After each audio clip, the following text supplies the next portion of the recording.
शांति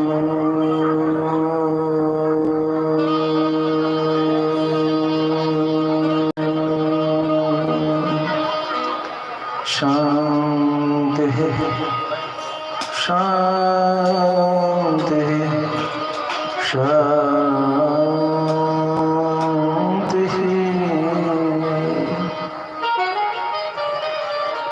यो नित्यमच्युतपदाम्बुजयुग्मरुक्मः व्यामोहतस्तदितराणि तृणाय मेने अस्मद्गुरोर्भगवतोऽस्य दयैकसिन्धो रामानुजस्य चरणौ शरणं प्रपद्ये।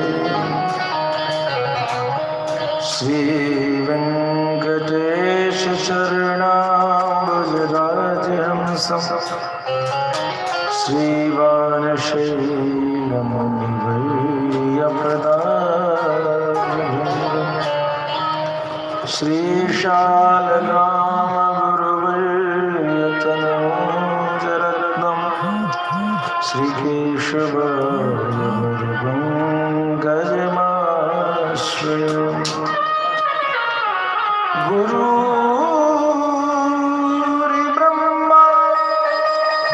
गुरुर्विष्णु गुरुर्देवो महेश्वरः गुरुर्साक्षात् परब्रह्म तस्मै श्री गुरुवे नमः।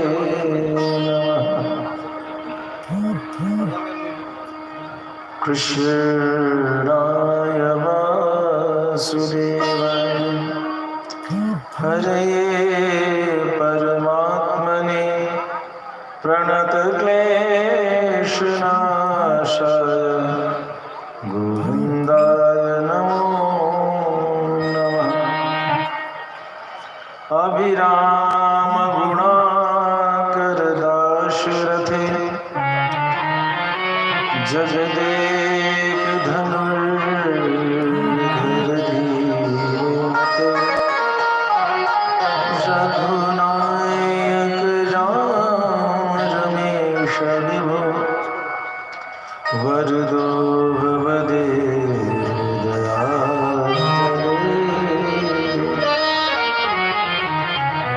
अतुलित बलधामं हिमशैलावदेहं दनुजवन कृशानुं ज्ञानिनामं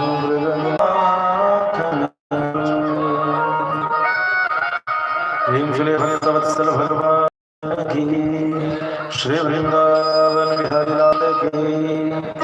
भाष्यकार श्री रमण स्वामी जी महाराज की, श्रीमान बालक स्वामी जी महाराज की, श्री सद्गुरुदेव भगवान, श्रीमद् भागवत भगवान की जय। जय जय श्री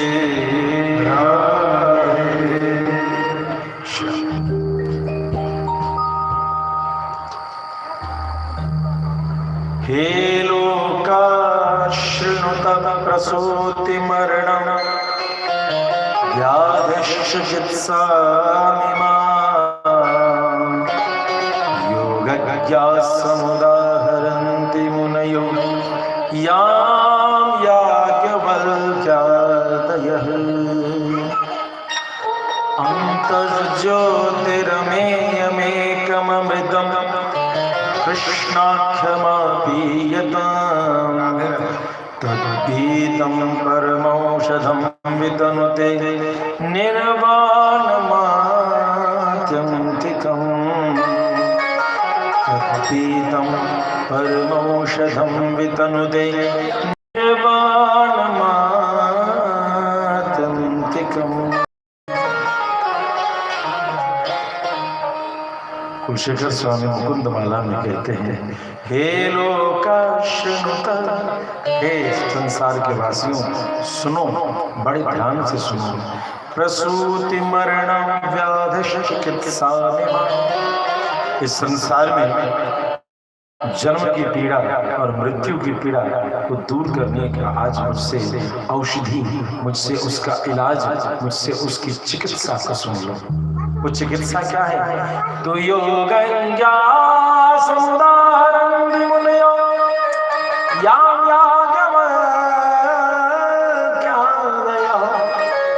याज्ञवल्क्य मुनि परम विवेकी राख्यो भरद्वाज पद टेकी। याज्ञवल्क्य मुनि परम विवेकी। याज्ञवल्क्य मुनि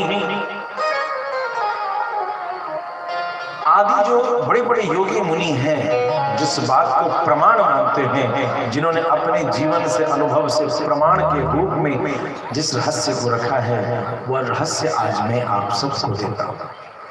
अंतर ज्योतिर्मेय अमेकम अमृतम, अज्ञानता के अंधकार को दूर करने के लिए मात्र एक ही ज्योति है, एक ही प्रकाश है, एकम अमृतम, और एक ही परम अमृत। कृष्णाख्यमा वीयता, कृष्णाख्यमा, कृष्णाख्यम अपीयता, कृष्ण नाम की जो परम औषधि है, इसका तुम पान करो। भगवान श्याम सुंदर के नाम का जो परम औषधि है, इसको तुम पान करो, पियो। पीने से क्या होगा? तत्पीतम परमौषधम वितनुते, यदि इसको पी लोगे तो तुम्हारा तानना, तुम्हारी खिंचाव होगी, तुम्हारा आकर्षण होगा। किधर होगा? निर्वाण मात्यंतिकम, भगवान की सामीप्य, निर्वाण वैकुंठ में तुम्हारा स्थान मिलेगा।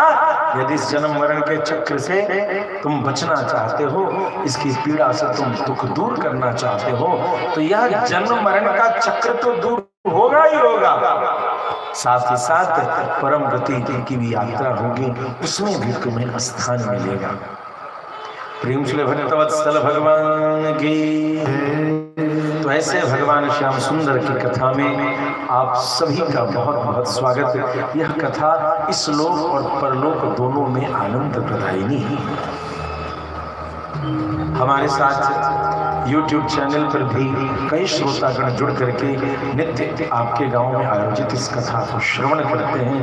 उन सभी ऑनलाइन माध्यम से उपस्थित श्रोतागणों का भी बहुत बहुत साधुवाद, धन्यवाद और आप सभी का स्वागत है। आइए ऐसी हरि की कथा सुनाने वाले आचार्य महामना शुकदेव के श्री चरणों में हम सभी प्रणाम करते हुए आज भगवान की कथा के रसपान करने को उपस्थित हूँ। हरि की कथा सुनाने वाले, प्रभु की कथा सुनाने वाले, हरि की कथा सुनाने वाले, प्रभु की कथा सुनाने वाले, तुमको लाखों प्रणाम, तुमको लाखों प्रणाम, तुमको लाखों प्रणाम, तुमको लाखों प्रणाम। हरि की कथा सुनाने वाले, प्रभु की कथा सुनाने वाले, तुम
हम डोल रहे थे मन में, हम डोल रहे थे मन में, सुध को बैठे थे मन में, सुध को बैठे थे मन में।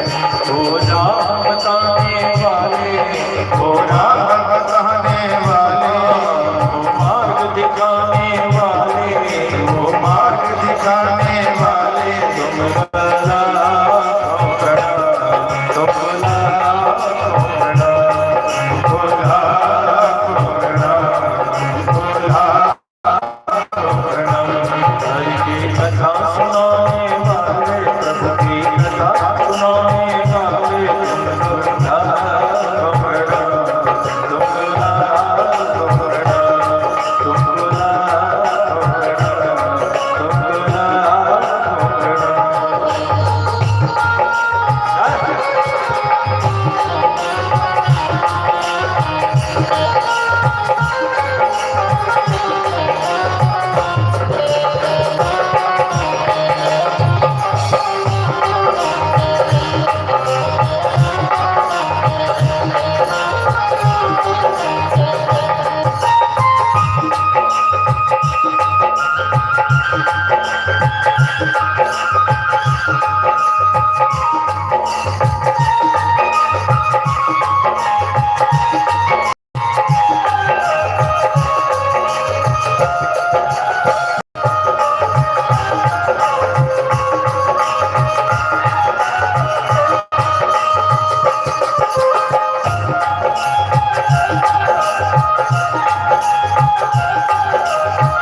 बोलो भक्तवत्सल भगवान की, श्री सुखदेव भगवान जय हो।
महामना सुखदेव जी,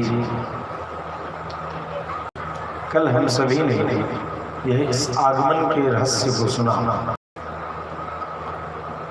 कि महामना सुखदेव जी महाराज परीक्षित के समस्त शंकाओं के निराकरण के लिए उपस्थित होते हैं। योग वाशिष्ठ में सुतीक्ष्ण जी ने अगस्त मुनि से पूछा है कि प्रभु मोक्ष का साधन कर्म है या ज्ञान? गीता जी में भगवान ने कहा ज्ञाने नाग्ना भस्मसात कुरुते अर्जुन। ध्यान देंगे, गीता जी ने कहा ज्ञाने अग्निना भस्मसात कुरुते अर्जुन। हे अर्जुन, अपनी ज्ञान अग्नि से सब कुछ भस्मीभूत कर जाओ, सबको जला के राख दो। सबको जला के जब जंगल में आग लगता है तो बबूर भी जलता है, बेल जलता है, घास भी जलता है, बरगद पीपल सब जलता है। तो इस कर्म रूपी जंगल में यदि पाप का जलना जरूरी है तो भगवत बंधुओं रहस्य की बात है कि पुण्य का भी जलना बहुत जरूरी है। जीव के माथे पर यदि पुण्य रह गया तो भी वह परम पद का अधिकारी नहीं। हम किसी को रुपया देते हैं 5,000 रुपया दी, तो हम क्या चाहते हैं कि वो 5,000 हमको पूरा का पूरा आ जाए। घर में जब लेन देन होता है बैंक वाली बात अलग है, इसको हथफेर कहते हैं, उधार पहचाने हथफेर कि दिए फिर ले लिए, ऐसा होता है। शादी विवाह हुआ, श्राद्ध हुआ तो लोग अपने रिश्तेदारों से लेते हैं। तो रिश्तेदारी में क्या होता है, न 1 रुपया कम और न 1 रुपया ज्यादा दीजिएगा तो भी रिश्तेदार कहेंगे सूद ब्याज दे रहे हो। अरे कल को मेरे घर में बेटी की शादी में तुम खड़े होना, यही चलता है। हिसाब किताब बराबर होना चाहिए। 1 रुपया कम दोगे तो भी नाराज हो जाएगा और 1 रुपया ज्यादा दे दोगे तो भी नाराज हो जाएगा।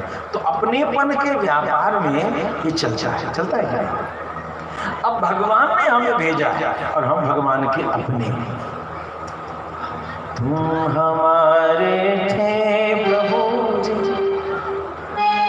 तुम हमारे हो, तुम हमारे ही रहोगे ओ मेरे भगवान। तुम हमारे और हम तुम्हारे हैं।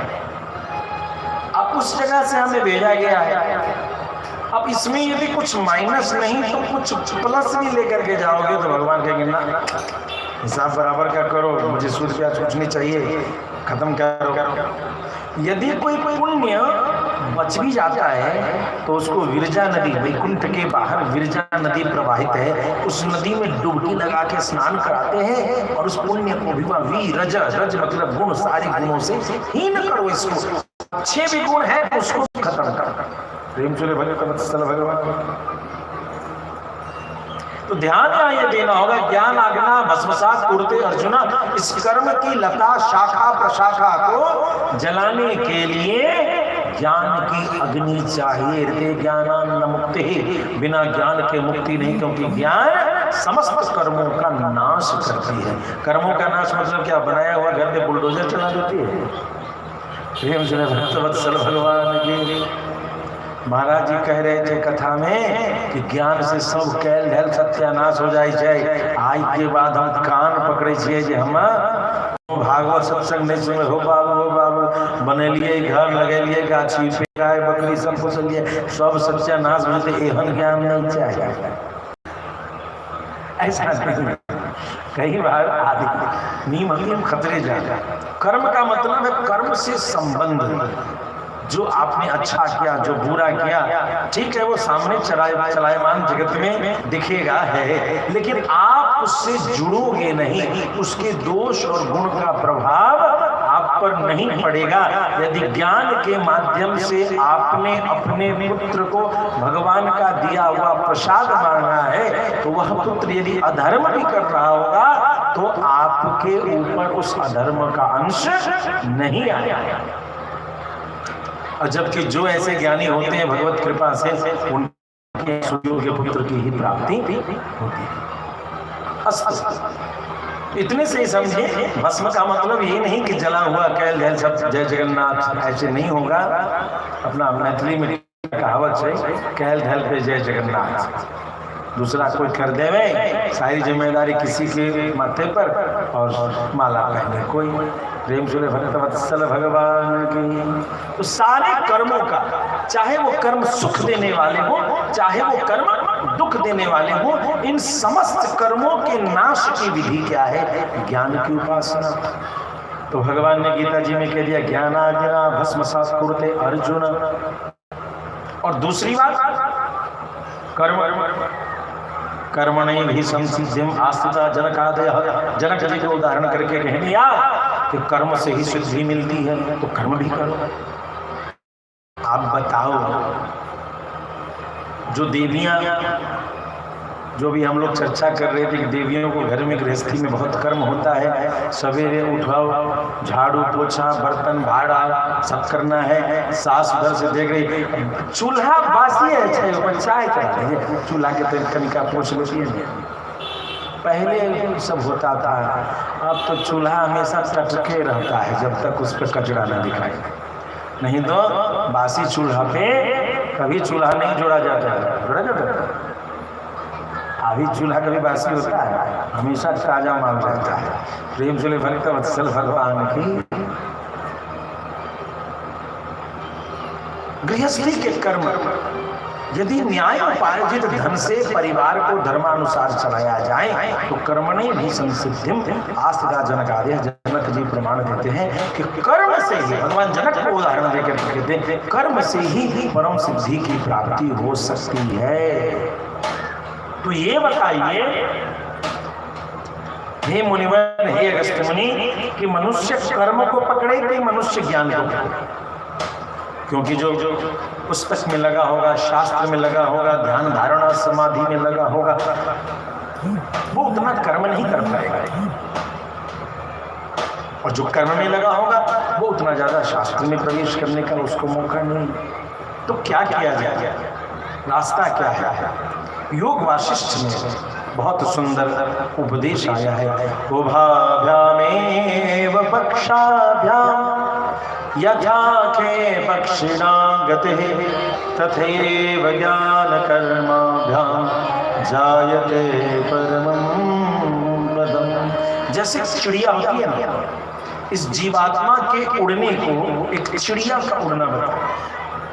अगस्त मुनि कहते हैं कि जैसे पंछी को इस डाल से उस डाल पे जाना है, इस वृक्ष से उस वृक्ष पर जाना है, इस स्थान से उस लक्ष्य को जाना है, उस स्थान पर जाना है, तो पंछी क्या करती है? दोनों पंख को फैलाती है और संतुलन रखती है। यदि ज्ञान, ये दोनों पंख क्या हो गए जीवात्मा के? एक पंख हो गया ज्ञान का और एक पंख हो गया कर्म का। यदि एक पंख को न उड़ावे और एक पंख से वो हाथ चलाता रहे तो पंछी उड़ पाएगा क्या? नहीं। ज्ञान और कर्म, इन दोनों के पंखों को उसे बराबर दृष्टि से उड़ाना पड़ता है।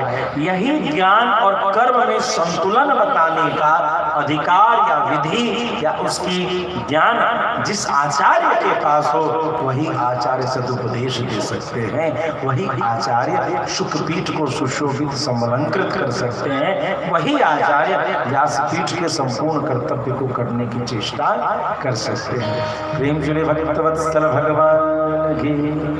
और ऐसे आचार्य महामानव जी थे जिनको ज्ञान और कर्म दोनों की विधि मालूम थे। सगुणोपासक निर्गुणोपासक दोनों की विधि, दोनों के रहस्य, दोनों की साधना जानने वाले थे। अविद्या मृत्युम तीर्था विद्या मृतमश्नुते।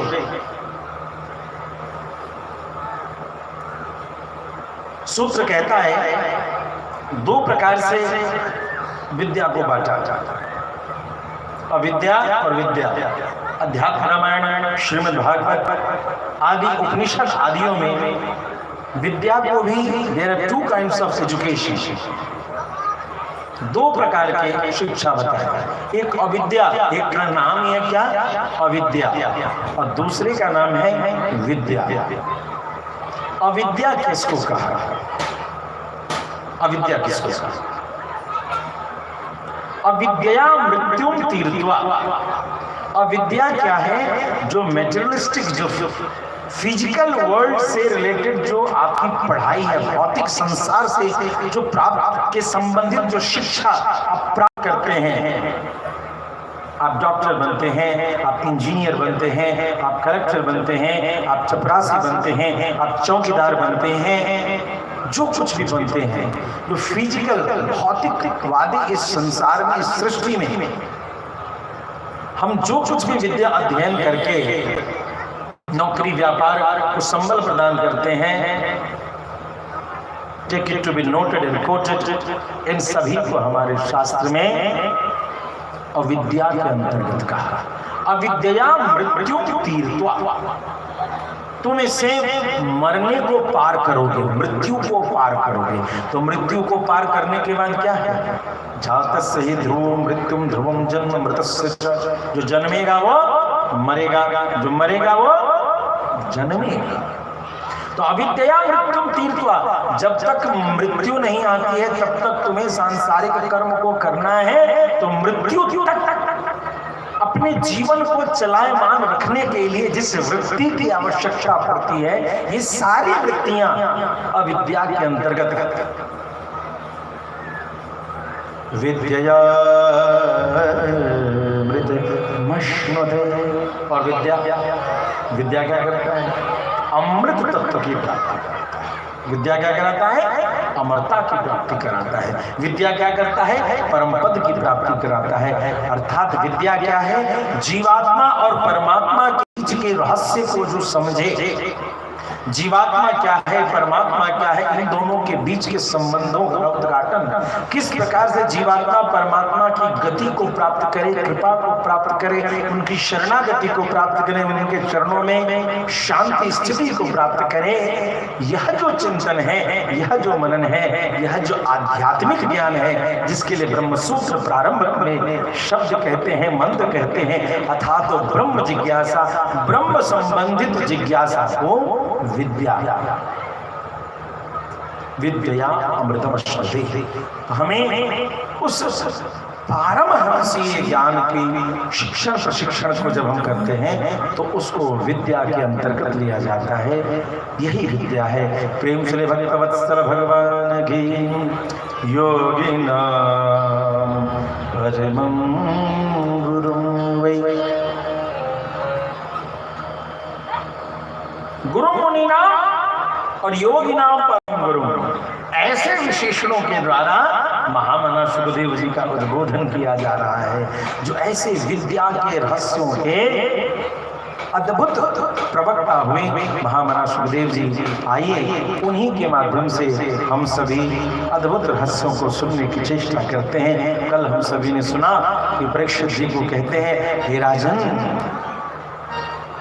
जन्म लाभा पर पुंसाम, इस सारे जीवन के कृत्यों का तो लाभ यही है कि अंते नारायण स्मृति, अंत में भगवान श्रीमन नारायण का सुमिरन संकीर्तन कर लो। इससे बड़ी कौन सी उपलब्धि है। प्रेम से भक्तवत्सल भगवान की जय। हे राजन, तुम भगवान के परम भक्त हो, इसीलिए मैं आज तुम्हें वह श्रीमद् भागवत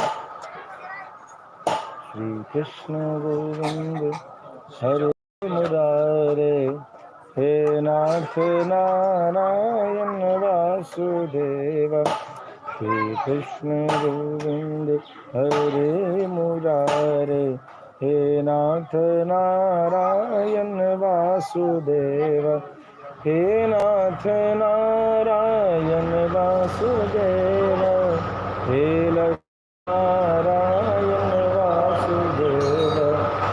कृष्ण गोविंद हरे मुरारे, हे नाथ नारायण वासुदेव। प्रेम से भक्तवत्सल भगवान के जय जय श्री राम।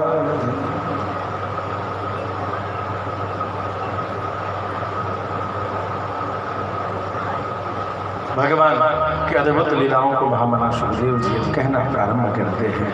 हे महाराज, हे राजा परीक्षित, तुम भगवान के बड़े दुलारे हो और तुम भी भक्ति करते हो। मैं तुम्हें श्रीमद् भागवत की वो कथा सुनाऊंगा जिसे मैंने अपने गुरुदेव, अपने पिता श्री वेदव्यास जी से सुन रखा है। तुम्हारे समस्त शंकाओं का निराकरण तो उस एकमात्र श्रीमद् भागवत महापुराण में है। और राजा, इस बात के लिए खिन्न ना हो, चिंतित ना हो कि तुम्हें 7 दिनों का ही मात्र अवसर प्राप्त हुआ है। हे राजर्षि, राजर्षि खट्वांग की कथा तुमने सुनी होगी कि उनके पास आयु की समाप्ति हुई। उनको पता चला कि मात्र 2 घड़ी ही समय है। उन्होंने सब कुछ छोड़ करके सत्संग किया और उन्हें परम पद अक्षय पद की प्राप्ति हुई। तो भगवान की कृपा तो क्षण मात्र में हो सकती है, तुम्हारे पास तो 7 दिन 7 रात। आचार्य कौन है? जो आपके अध्यात्म के उलझनों को क्षणिक मात्र में सरलता के साथ उन उलझनों को दूर करे, यही आचार्य का कर्तव्य है। प्रेम से भक्तवत्सल भगवान की। लेकिन एक अभी कहावत है, लोभी गुरु लालची चेला, भाई नरक में ठेलम ठेला। संसार में रहने के लिए दाल रोटी खाना और दाल रोटी देना बहुत आवश्यक है, नहीं, ये आवश्यकता है व्यावहारिक जगत में। लेकिन जब भागवत का उद्देश्य मात्र एक दूसरे की संतुष्टि रह जाए, व्यास जी को संतुष्ट करे श्रोता सब और श्रोता को संतुष्ट करे व्यास जी लोग, हो गया भाई नरक में ठेलम ठेला। श्रीमद् भागवत कथा सार तत्वगतः, कथा का सार तत्व वहां से गंगा पार दिखाई देगा, गंगा पार दिखाई देगा। यह तो तपस्थली भी है ना, ये आनंदालय मजरालय नहीं है। कई बार हम लोग जब कथा करने जाते हैं कहीं, बड़े प्यार से समिति के लोग आते हैं और कहते हैं, महाराज जी फलना बाबा आए थे ना, बहुत भजन गाते थे, बड़ा अच्छा लगता था, ऐसा ऐसा चुटकुल्ला कहते थे, हंसते हंसते तो भूल जाता था। इसके लिए काव्य सम्मेलन का आयोजन किया जाए। हंसाने के लिए क्या आयोजन किया जाए? काव्य सम्मेलन का आयोजन किया जाए, अच्छे अच्छे साहित्यकार लोग आएंगे, बढ़िया बढ़िया कविता आपको सुनाएंगे और आप इतना हंसोगे कि वो फूल कुमारी की कहानी तो याद ही है ना। सब फूले कुमारी है। हमारे हिंदू धर्म में समस्या ये है कि सब फूल कुमारी बना हुआ है, रुसने के लिए सब तैयार है और उसको हंसाने के लिए पेट को लेकर के किसी को आना पड़ता है नाचने के लिए, और नाचते नाचते पेट गिराना पड़ता है। ये रहस्य ये है। उस फूल कुमारी की कथा को याद करो। फूल कुमारी मत बनो कि तुम अपने जीवन में इतनी निराशा में जीने की कोशिश करो कि बस खिलाड़ी को आकर के अपना पेट गिराना पड़े और तुम्हें हंसाने के लिए इतनी चेष्टा करनी पड़े कि सब लोग परेशान हो जाए कि फूल कुमारी कैसे हंसेगी, फूल कुमारी कैसे हंसेगी। यही हो रहा था ना उस राजकुमारी के साथ। तो ऐसे ना बनो।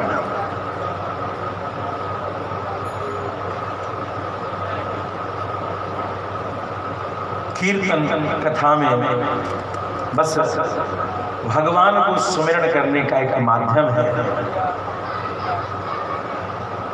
आइए हम सभी उस जगह पहुंचे जहां महामना सुखदेव जी कहते हैं कि एक क्षण में ही उद्धार हो सकता है। 7 दिन 7 रात की बात करेंगे। निश्चिंत। अब मैं तुम्हें सद्यो मुक्ति के वेदोक्त मार्ग को उपदेश करता हूं। 2 प्रकार से मुक्ति का विधान है, ध्यान देंगे। जो मोक्ष के लिए भागवत की कथा सुनते हैं वो ध्यान देंगे। 2 प्रकार से मुक्ति का मार्ग बताया, सद्यो मुक्ति और क्रम मुक्ति। अंत काल आने पर जब साधक गंगा आदि पवित्र नदियों में स्नान करके ओम का निरंतर ध्यान करता हुआ अपने मन चित्त वृत्ति को ध्यान देंगे। योगा चित्त वृत्ति निरोधा। योग क्या है? चित्त की वृत्ति को नियंत्रित करना ही, अनुशासित करना ही योग है। तो इस वृत्ति से चित्त की वृत्ति को नियंत्रित करें। मन चंचल है उसको रोके, और मन यदि भ्रमित होने लगे तो योग धारणा के द्वारा बारंबार उस मन को पकड़ के लाए, पकड़ करके मन को अपने पास रखे। भगवान विराट स्वरूप जो हैं, उन भगवान विराट स्वरूप के शरीर के अलग अलग अंगों का ध्यान करें। अलग अलग अंग मतलब भगवान के तलवे, भगवान के पैरों के नाखून, भगवान के पैरों की उंगलियां, पिंडली, और इस प्रकार से एक एक अंग का ध्यान करें। भगवान के स्थूल शरीर में बुद्धि के द्वारा मन को स्थिर करें और यही सोचे कि पाताल में सही पादमूलम पठन्ते पास्नि प्रपदे रसातलम। भगवान के अलग अलग अंगों में अलग अलग लोक उपस्थित हैं, उन सभी लोकों की कल्पना करें। अर्थात भगवान के शरीर में सकल ब्रह्मांड उपस्थित है। इस प्रकार से भगवान के अलग अलग अंगों को गंभीरता के साथ देखें। विद्वान पुरुष को इसी प्रकार से भगवान के विराट स्थूल स्वरूप का दर्शन और ध्यान करना चाहिए। इधर उधर न मन भटकाते हुए भगवान के सुंदर स्वरूप का वह ध्यान करे। और जब इस प्रकार से भगवत धारणा करता है तो उस जीव के समस्त अज्ञान का नाश हो जाता है। जब मन स्थिर हो जाए तब बार बार इन भगवान के स्वरूप का ध्यान करता हुआ भगवान के मुस्कान से युक्त मुखमंडल का ध्यान करता हुआ जीव अपने बुद्धि को शुद्ध करे। बुद्धि शुद्ध होती जाएगी, चित्त स्थिर होता जाएगा, और इसी प्रकार से भगवान के स्थूल रूप का चिंतन करना चाहिए। स्थूल रूप का तात्पर्य है कि भगवान के शरीर में सकल ब्रह्मांड का चिंतन करना। और ठीक इसी प्रकार से सूक्ष्म स्वरूप की चर्चा करते हैं कि सूक्ष्म स्वरूप में स्थिति यह है कि जीव अपने हृदय में जो भगवान हैं उनको हृदयाकाश में ध्यान करते हैं और उनके अलग अलग शरीर के अंगों का ध्यान करते हुए मुस्कान से युक्त भगवान के विग्रह का ध्यान करते हुए इस शरीर का त्याग करते हैं। इस प्रकार से जो जीव जाता है इस संसार को छोड़ करके इस ध्यान धारणा की विधि से उसे सद्यो मुक्ति की प्राप्ति होती है। सद्यो मुक्ति मतलब वह जीवात्मा इस शरीर को छोड़ता है और तुरंत जो है परम धाम परम गति की यात्रा करता है। दूसरी विधान कहते हैं क्रम मुक्ति।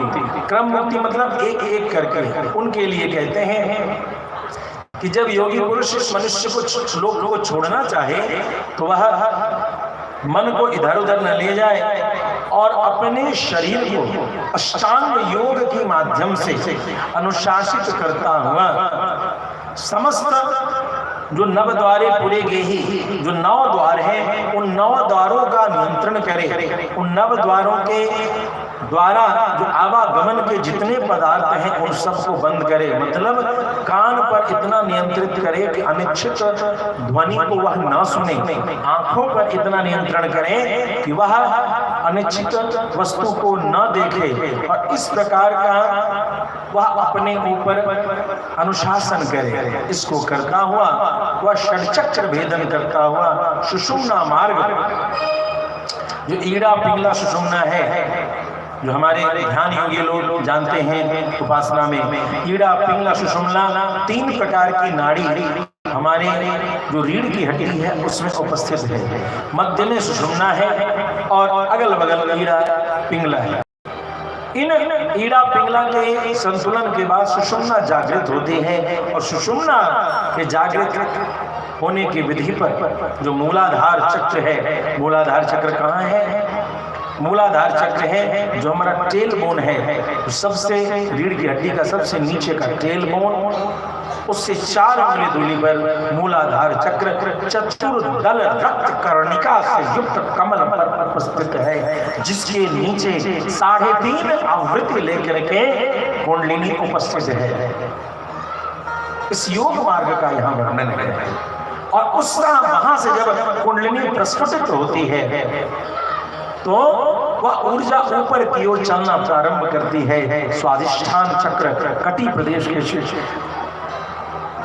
मणिपुर चक्र, फिर स्वादिष्ठान चक्र, फिर अनाहत चक्र, फिर विशुद्धि चक्र और भ्रकुटी मध्य में विशुद्धि चक्र, तत्पश्चात सहस्रार चक्र जहां हम शिखा धारण करते हैं, चोटी गूंथते हैं, इस जगह पर सहस्रार चक्र से होता हुआ वह जीव इस सृष्टि का त्याग करे। प्रेम से भक्तवत्सल भगवान की। तो यह क्रम मुक्ति मार्ग इन शरीर में उपस्थित अन्य लोगों का चिंतन करता हुआ ये जो 6 चक्र हैं और नीचे जो आसन है उसको चैतन्य केंद्र कहते हैं।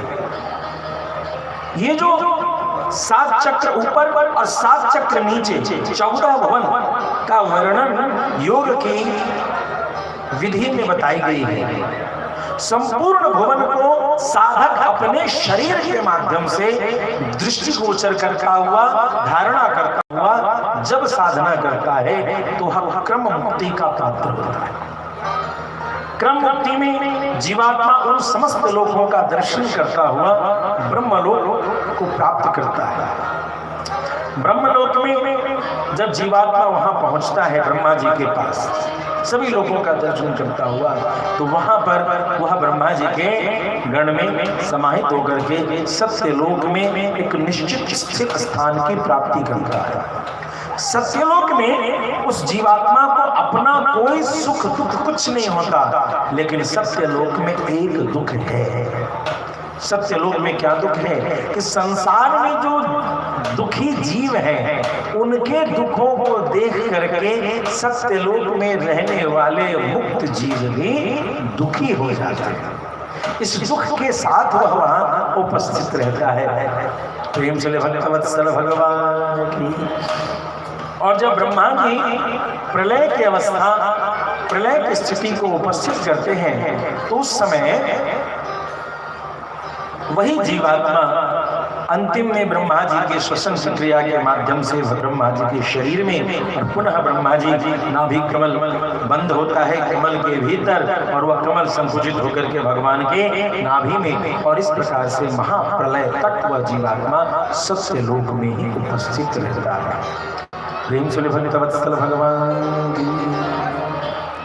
अतः यह क्रम मुक्ति है। तो सत्यो मुक्ति और क्रम मुक्ति, इस दोनों मुक्ति का विधान महामना सुखदेव जी ने यह विधि तुरंत ही सुना दी कि तुम्हें कैसी मुक्ति चाहिए। ये राजन बोलो, उस तरीके से उपासना करोगे तुम्हें वही मुक्ति प्रदान करूंगा। भगवान के सुंदर मंगलमय स्वरूप के ध्यान की चर्चा कि ध्यान घन श्याम का, कि ध्यान घन श्याम का दीवाना बना देता है। बोल बंसी वाले की। ध्यान घन श्याम का दीवाना बना देता है। ध्यान घन श्याम का दीवाना बना देता है। ध्यान घन श्याम का दीवाना बना देता है। ध्यान घन श्याम का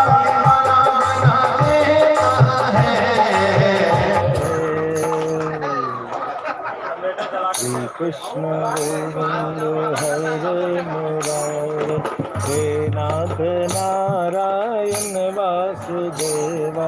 श्री कृष्ण गोविंद हरे मुरारे, हे नाथ नारायण वासुदेवा। श्री कृष्ण गोविंद हरे मुरारे, हे नाथ। थोड़ा सा आवाज़ भजन के समय कंट्रोल कर लिया कीजिए।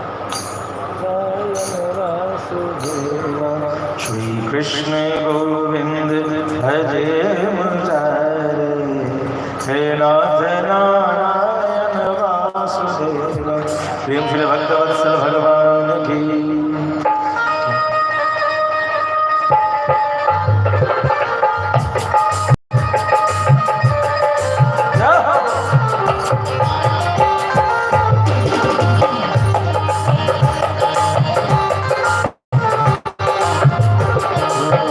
ध्यान घन श्याम का दीवाना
गोकुल कभी गोकुल कभी गोकुल कभी बरसाना बना देगा, कभी गोकुल कभी बरसाना बना देगा, जान घनश्याम का दीवाना बना देगा, जान घनश्याम का दीवाना बना देगा।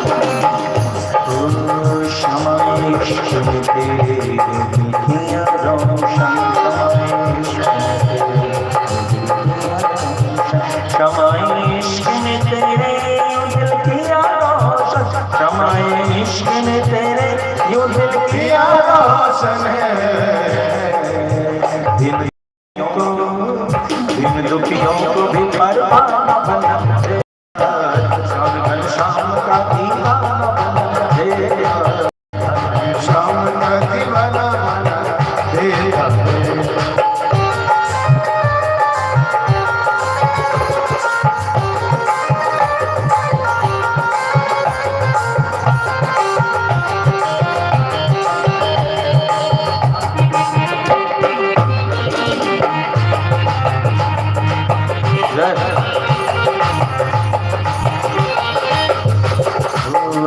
परस्ती का बड़ा शौक से कहते हैं, उस परस्ती का बड़ा शौक से कहते हैं, उस परस्ती का बड़ा उस परस्ती का बड़ा शौक से कहते हैं, उस परस्ती का बड़ा शौक से कहते हैं।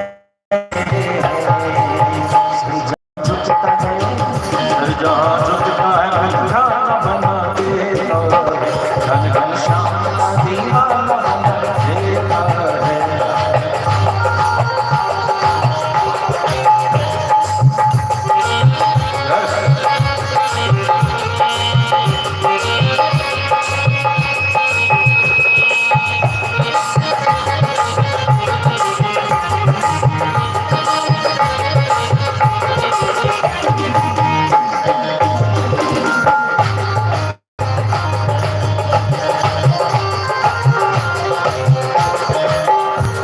जाने छुपी ये घर की वो अपनी जाने, जाने छुपी ये घर की वो अपनी जाने, प्रेम जाने छुपी ये घर के वो अपनी जाने, प्रेम जाने छुपी ये घर के वो अपनी जाने। बिंदु को बिंदु ही मसाला बना देगा, बिंदु को बिंदु ही मसाला बना देगा, जान घनश्याम का दीवाना बना देगा, जान घनश्याम का दीवाना बना देगा।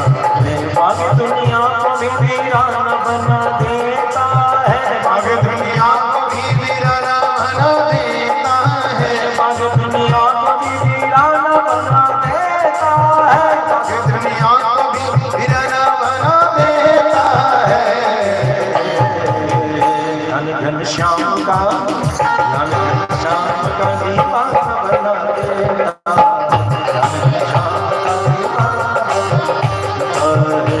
घनश्याम का दीवाना बना देगा। प्रेम श्री भक्त वत्सल भगवान की जय जय श्री राम। बाकी दुनिया को भी वीराना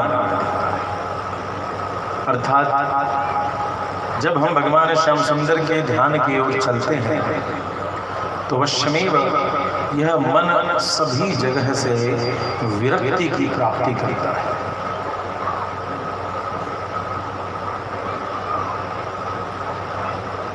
हम सभी सुन रहे थे कि महामना सुखदेव जी ने महाराज परीक्षित को अंतिम समय में किस प्रकार से ध्यान करते हुए शरीर को त्याग करना है उसकी विधि बताई। और तत्पश्चात महामना सुखदेव जी ने भगवान को बारंबार प्रणाम किया, भगवान से प्रार्थना की कि हे प्रभु, आपके ही स्वरूप सदृश इस सृष्टि के बारे में मैं अब महाराज परीक्षित को कुछ कहना चाहता हूँ, इसलिए आप मेरी वाणी को समलंकृत करें। भूतैर्महतेयायिमा पुरो विभुर निर्मायशेते यदमुषु पूषः भुङ्क्ते गुणान् षोडश षोडशात्मकः सोऽलङ्कृशेष्ठ भगवान् वचांसि मे सोऽलङ्कृशेष्ठ भगवान् वचांसि मे। जो षोडशात्मक इस 16 कला से युक्त जो यह शरीर है। 16 कला कौन कौन है? 5 ज्ञानेन्द्रिय, 5 कर्मेंद्रिय, 5 प्राण और 1 मन। इन 16 विभागों से युक्त, कला से युक्त यह शरीर है। समस्त शरीर में उपस्थित होकर के आप इस संसार के अलग अलग अवयवों का भोग करते हैं। ऐसे ही प्रभु, इस जगत में जो कुछ भी हो रहा है सबके कर्ता भोक्ता आप ही हैं। अतः मैं महाराज परीक्षित की शंका को दूर करने के लिए आपके द्वारा उपदिष्ट उस श्रीमद् भागवत के उपदेश करने के अधिकार की प्राप्ति के लिए आपका मंगलाचरण करता हूँ, आपको नमस्कार करता हूँ, आपको कोटि कोटि प्रणाम करता हूँ। हे राजन, अब मैं तुम्हें वह प्रसंग सुनाऊंगा कि जब नारद जी एक बार ब्रह्मलोक में गए और उन्होंने जाकर के ब्रह्मा जी से पूछा कि हे ब्रह्मा जी, हे लोकपिता, आप इस संसार के रचयिता हैं, लेकिन फिर भी आप ध्यानस्थ होकर के किसका ध्यान करते हैं? यह संसार किसके अधीन है? इस संसार का मूल वास्तविक निर्माता अधिपति कौन है?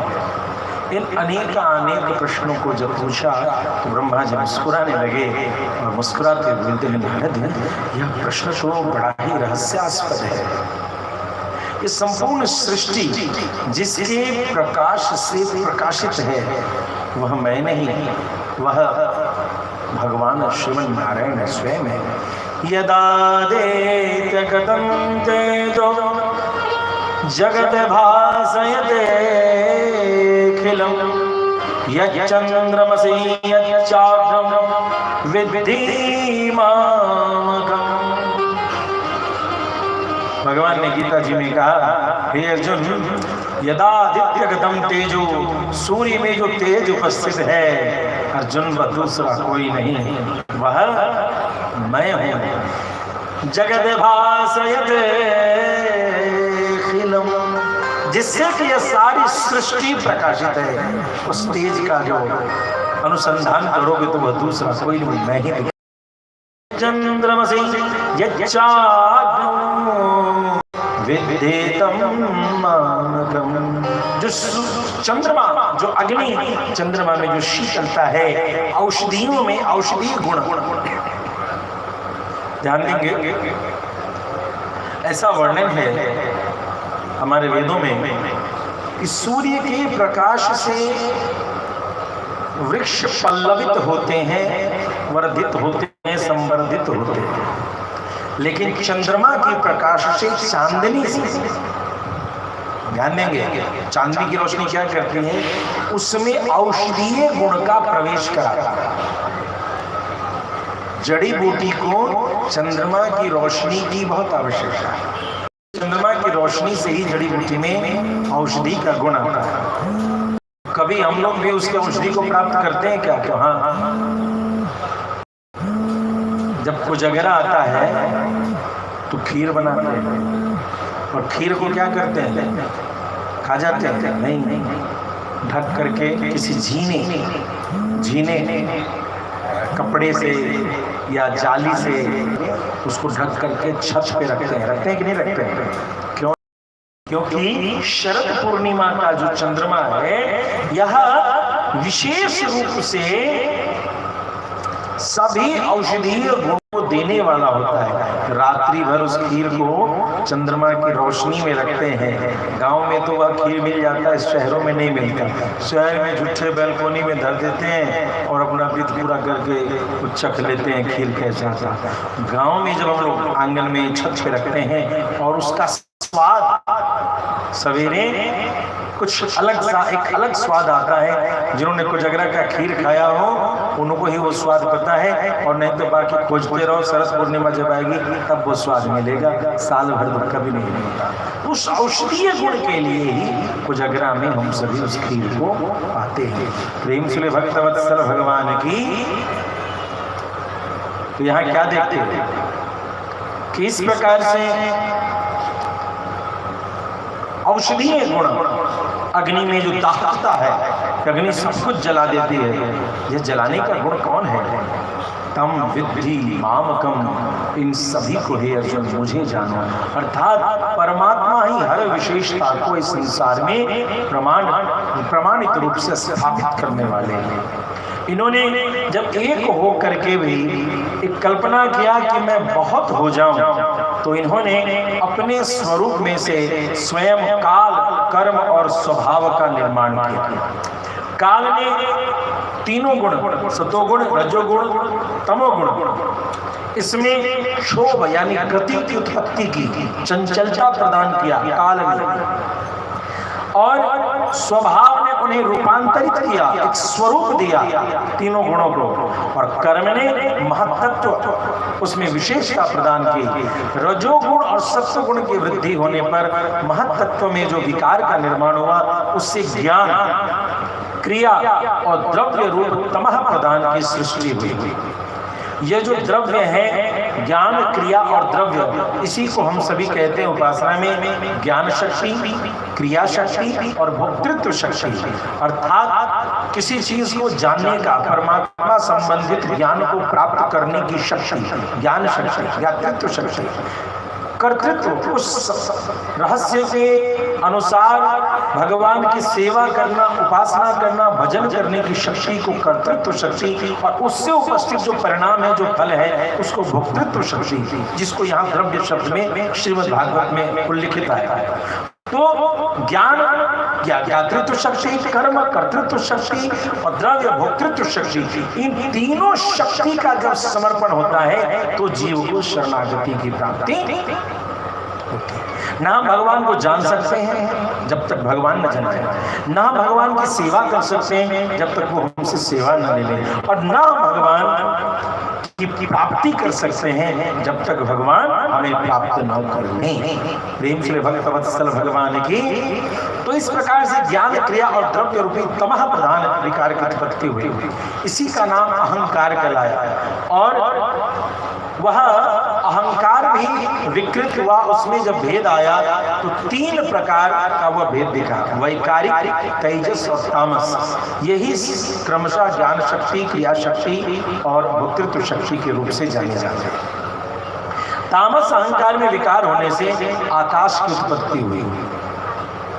अब जो पंच तत्व है उसकी उत्पत्ति हो रही है, क्षिति, जल, पावक, गगन, समीरा। इन पांच तत्वों की उत्पत्ति भगवान कैसे करते हैं? तो तामसिक अहंकार में उत्पत्ति होने से, विकृति होने से बदलाव। विकृति का मतलब क्या है? उसमें कुछ परिवर्तन होना, इसको विकार कहा। तो आकाश का निर्माण होना। आकाश की तन्मात्रा और गुण शब्द है।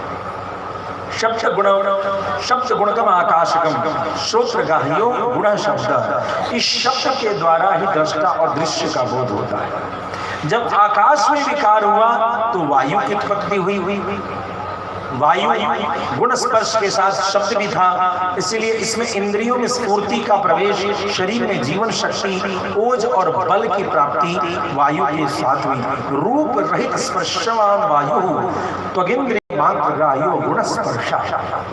वायु में जब विकार हुआ तो अग्नि की उत्पत्ति, अग्नि में जब विकार हुआ तो जल की उत्पत्ति, जल में जब विकार हुआ तो गंधवती पृथ्वी, तत्र गंधवती पृथ्वी घ्राण ग्राह्यो गुण गंध, इसका गुण गंध और साथ साथ रस रूप शब्द और स्पर्श भी था। तो सबसे अंतिम में मृदा धरती, धरती का निर्माण हुआ जिसमें इन सभी के तत्वों का समावेशन था, सभी के गुण इसमें उपस्थित थे। इसीलिए गंध वहां तब तक नहीं हो सकता जब तक कि वहां धरती के अंश की उपस्थिति न हो। जल में कोई गंध नहीं होता। कभी आप जल को महक करके देखिएगा, उसमें कोई गंध नहीं होता, लेकिन उसमें जो डिस्टिल्ड वाटर है उसको महकिएगा, उसमें कोई महक नहीं होती। लेकिन जब उसमें गुलाब खस की 2 बूंद डाल दीजिए उसमें खुशबू आ जाती है। अर्थात गंधवती पृथ्वी, पृथ्वी के ही उत्पाद या पृथ्वी के ही अंश जब जल से मिलेंगे तो ही जल में गंध का प्रवेश होगा। गंध जहां भी है वहां पृथ्वी है। अतः इस प्रकार से ये सारे तत्व अलग अलग रूप से, पांचों तत्व अपने गुण के कारण उपस्थित इनका निर्माण होता है। तब मन और इंद्रियों के 10 अधिष्ठात्री देवताओं के निर्माण होते हैं। 10 इंद्रिय हैं, 5 ज्ञानेंद्रिय, 5 कर्मेंद्रिय। ज्ञानेंद्रिय कर्मेंद्रिय क्या है? ज्ञानेंद्रिय क्या? Sense organs. जो बच्चे हैं 5 सेंस ऑर्गन्स है ना, क्लास 4, क्लास 3 और 4, तीसरी और चौथी के बच्चे ध्यान देंगे। फिर बायोलॉजी का आने वाला है, आईएससी वाला, तो तीसरी चौथी के बच्चे ध्यान देंगे। 10 इंद्रिय हैं, they are divided to 2 parts, 5 sense organs and 5 action organs. ज्ञानेंद्रिय और कर्मेंद्रिय। तो ज्ञानेंद्रिय क्या क्या है? सेंस ऑर्गन्स ध्यान दीजिए। आंख देखता है, आंख देखता है, जिह्वा स्वाद लेती है, चमड़ा स्पर्श करता है, कान सुनता है, और कुछ बचा? क्या बचा? नाक। तीसरा का विद्यार्थी बढ़िया है, बूढ़ा से सोचता है जाओ 5वां कहाँ, नीचे से ऊपर सोच रहा था, उधर से बच्ची इशारा की। नाक क्या करता है? सूंघता है। तो जो सूंघने की शक्ति देता है, जो देखने की शक्ति देता है, जो सुनने की शक्ति देता है, जो स्वाद की शक्ति देता है, जो छूने की, छूते हैं तो पता चलता है ना कि ये कोमल है कि कड़ा है। ये जो विश्लेषण है, कई जो अंधे हैं वो छू करके ही पता कर लेते हैं चीज क्या है। यानी इतनी शक्ति है स्पर्श की शक्ति, उसकी जागृति हम करें, इतनी शक्ति है। किसी अंधे से पूछिए छूने की क्या उपयोगिता है, तो वो छू करके बता देता है कि यह क्या है, कौन है, कैसा है। स्पर्श की ऐसी शक्तियां तो ये उनके देवता, तत्व देवता प्रदान करते थे। और 5 कर्मेंद्रियां, हाथ, पैर, जिह्वा और मलमूत्र के द्वारा, इस प्रकार से ये 5 कर्मेंद्रियां, इन 5 कर्मेंद्रियों के अधिष्ठात्री देवता का निर्माण हुआ। और मन को, that is called mind and brain, जो माइंड है वो इन सब का मास्टर हुआ। जो दिमाग कहता है वही तो आंख देखता है। अब इधर काम कुछ हो रहा है वो देखने का, मैंने जा उधर नहीं देखेंगे, किसने कहा? इस मन ने कहा। मन के भी फिर 4 भेद हुए। प्रेम से भक्तवत्सल भगवान की, इसमें ज्यादा प्रवेश नहीं करेंगे, बस 4 का नाम दे करके। मन के ही मन, बुद्धि, चित्त, अहंकार, इसको अहंकार चतुष्टय कहते हैं। तो यह जो मन, बुद्धि, चित्त, अहंकार है, मन की अलग अलग अवस्थाओं में मन के रूप बदलते हैं, वही मन, बुद्धि, चित्त, अहंकार कहलाते हैं। तो इस प्रकार से इनका निर्माण हुआ। जब भगवान ने देखा कि अब ये सब का निर्माण हो गया, सबको मिला दिया, व्यष्टि समष्टि रूप, एक पिंड और एक ब्रह्मांड, पिंड और ब्रह्मांड, संपूर्ण ब्रह्म ने जिस अंड का निर्माण किया, जिस अंडे का निर्माण किया, उसका क्या नाम हो? ब्रह्मांड।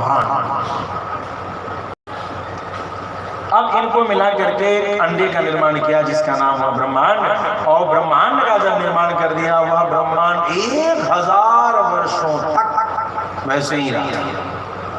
1000 दिव्य वर्षों तक वो ब्रह्मांड वैसे पड़ा रहा। भगवान सोचते रहे अब तो बना लिया, अब आगे क्या करेगा।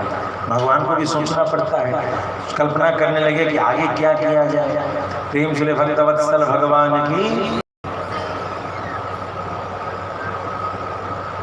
यह कल्पना करता है, जब रोटी का गोला घर में कोई माँ बनाती है तो उसके दिमाग में आता है ये रोटी सादा वाला रोटी फलना बउआ खाएगा, एक को घी लगा हुआ चाहिए तो उसको घी लगा के रोटी देती है, और तीसरा को चाहिए पूड़ी चाहिए, उसको पूड़ी देना है, किसी को चीनी वाला पूड़ी, किसी को सत्तू वाला पूड़ी। तो भगवान भी चिंतन कर रहे थे कि सृष्टि का आनंद कैसे आएगा, क्या करें। 1000 वर्ष गुजर गए, तब भगवान ने उसमें अपनी चेतना शक्ति का आविर्भाव किया, प्रवेश किया। अब प्रवेश कैसे करना शुरू किया, उस अंडे से निकलने लगा हाथ, पैर, आंख, कान, नाक, दांत, जिह्वा, ओठ, चमड़े, अस्थि, पंजर सब निर्माण होना शुरू हो गया। और इस प्रकार से भगवान का प्रथम अवतार सृष्टि में, प्रेम से बोले विराट पुरुष भगवान की। यह भगवान का प्रथम अवतार, जिसको देखने वाला भगवान के सिवा दूसरा कोई नहीं था।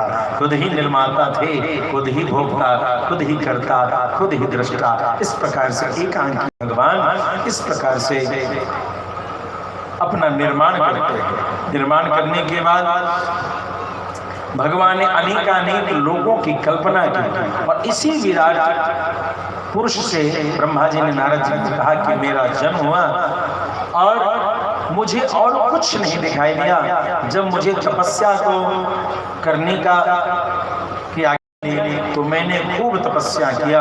तपस्या करने के बाद भगवान ने अपने दिव्य लोक का दर्शन ध्यान कराया। मैंने उनके लिए यज्ञ किया। अब यज्ञ की सामग्री चाहिए थी, तो भगवान के इतर तो कुछ नहीं था। तो कहते हैं मैंने उन्हीं भगवान के शरीर से कुश, जौ, अक्षत, यज्ञ भूमि आदि इन सभी स्थलियों की याचना की, और भगवान के शरीर से ही उन सब की प्राप्ति की। इसीलिए आज भी कोई पूजन होता है तो बाकी उसमें सोने का कलश हो न हो, लेकिन अक्षत रहता है, और कुछ हो न हो लेकिन कुशा रहता है, यव रहता है, तिल रहता है, क्योंकि ये सब सबसे पहले ब्रह्मा जी ने भगवान से ही भगवान के लिए सामग्री लिया और भगवान की पूजा की। डेमोक्रेसी मतलब होता है to the people, by the people, for the people. भजन का मतलब होता है to the God, by the God, for the God. हमारी फिलॉसफी थी ईश्वर के लिए, ईश्वर से, ईश्वर का भजन करने की चेष्टा। यही हमारी भजन और व्यासपीठ का उपदेश रहा। हरि ओम। यज्ञेन यज्ञमय जन्त देवास तानि धर्माणि प्रथमान्यासन्न तेहनागम महिमानः सचन्त यत्र पूर्वे साध्याः सन्ति देवाः। नित्य प्रति हमारे आचार्य जी इसका उच्चारण करते हैं। जगनेन जगनमय जन्त, जगनेन यज्ञ पुरुष भगवान से, जगनम, जगनम मतलब यज्ञ पुरुष भगवान की पूजा ये देवता करते रहते हैं। सबसे पहले ब्रह्मा जी ने किया, और ब्रह्मा जी ने जैसा किया महाजनों गदा सतंत्र, जिधर से बड़े लोग जाएं उसी वही रास्ता बन जाता है। तो ब्रह्मा जी के जितने भी अन्य सभी लोग थे उसी प्रकार से भगवान की उपासना उन्होंने यज्ञ पुरुष भगवान की उपासना प्रारंभ कर दी। प्रेम चले भक्तवत्सल भगवान की। भगवान ने संसार की लीला को रचाने के लिए और उसमें अलग अलग कर्तव्यों को निभाने के लिए अलग अलग समय पर 24 अवतार लिए। तो 24 अवतार की संक्षिप्त व्याख्या ब्रह्मा जी ने की है। इससे पहले भी हम लोगों ने एक बार सुना, और दोबारा 24 अवतारों का वर्णन आता है जो संक्षिप्त श्रीमद् भागवत है, इसलिए सभी लोग बड़े ध्यान से सुनेंगे। प्रथम अवतार भगवान ने वराह रूप में प्रलय के जल से धरती माता का उद्धार किया। प्रेम से भक्तवत्सल भगवान की। अच्छा, ये 24 अवतार का जानना क्यों आवश्यक है? क्योंकि बहुत लोग मात्र दशम स्कंद की कथा को ही संपूर्ण भागवत समझते हैं और उन्हें बाकी अवतारों का तो 10 भागवत हो जाते हैं लेकिन उनको पता ही नहीं रहता है। इसीलिए इन अवतारों की कथा चलेगी भागवत में, तो ये नहीं समझिएगा कि कथा कहाँ से आ गई, तो हमारा नहीं सुनने चाहिए। भागवत हो चाहिए कि हो चाहिए ब्याज कुछ कहे निके कहे चले भागवत नहीं सुनल कहे कहाँ की कथा कहे, ऐसा नहीं। 24 अवतार की कथा है श्रीमद् भागवत में।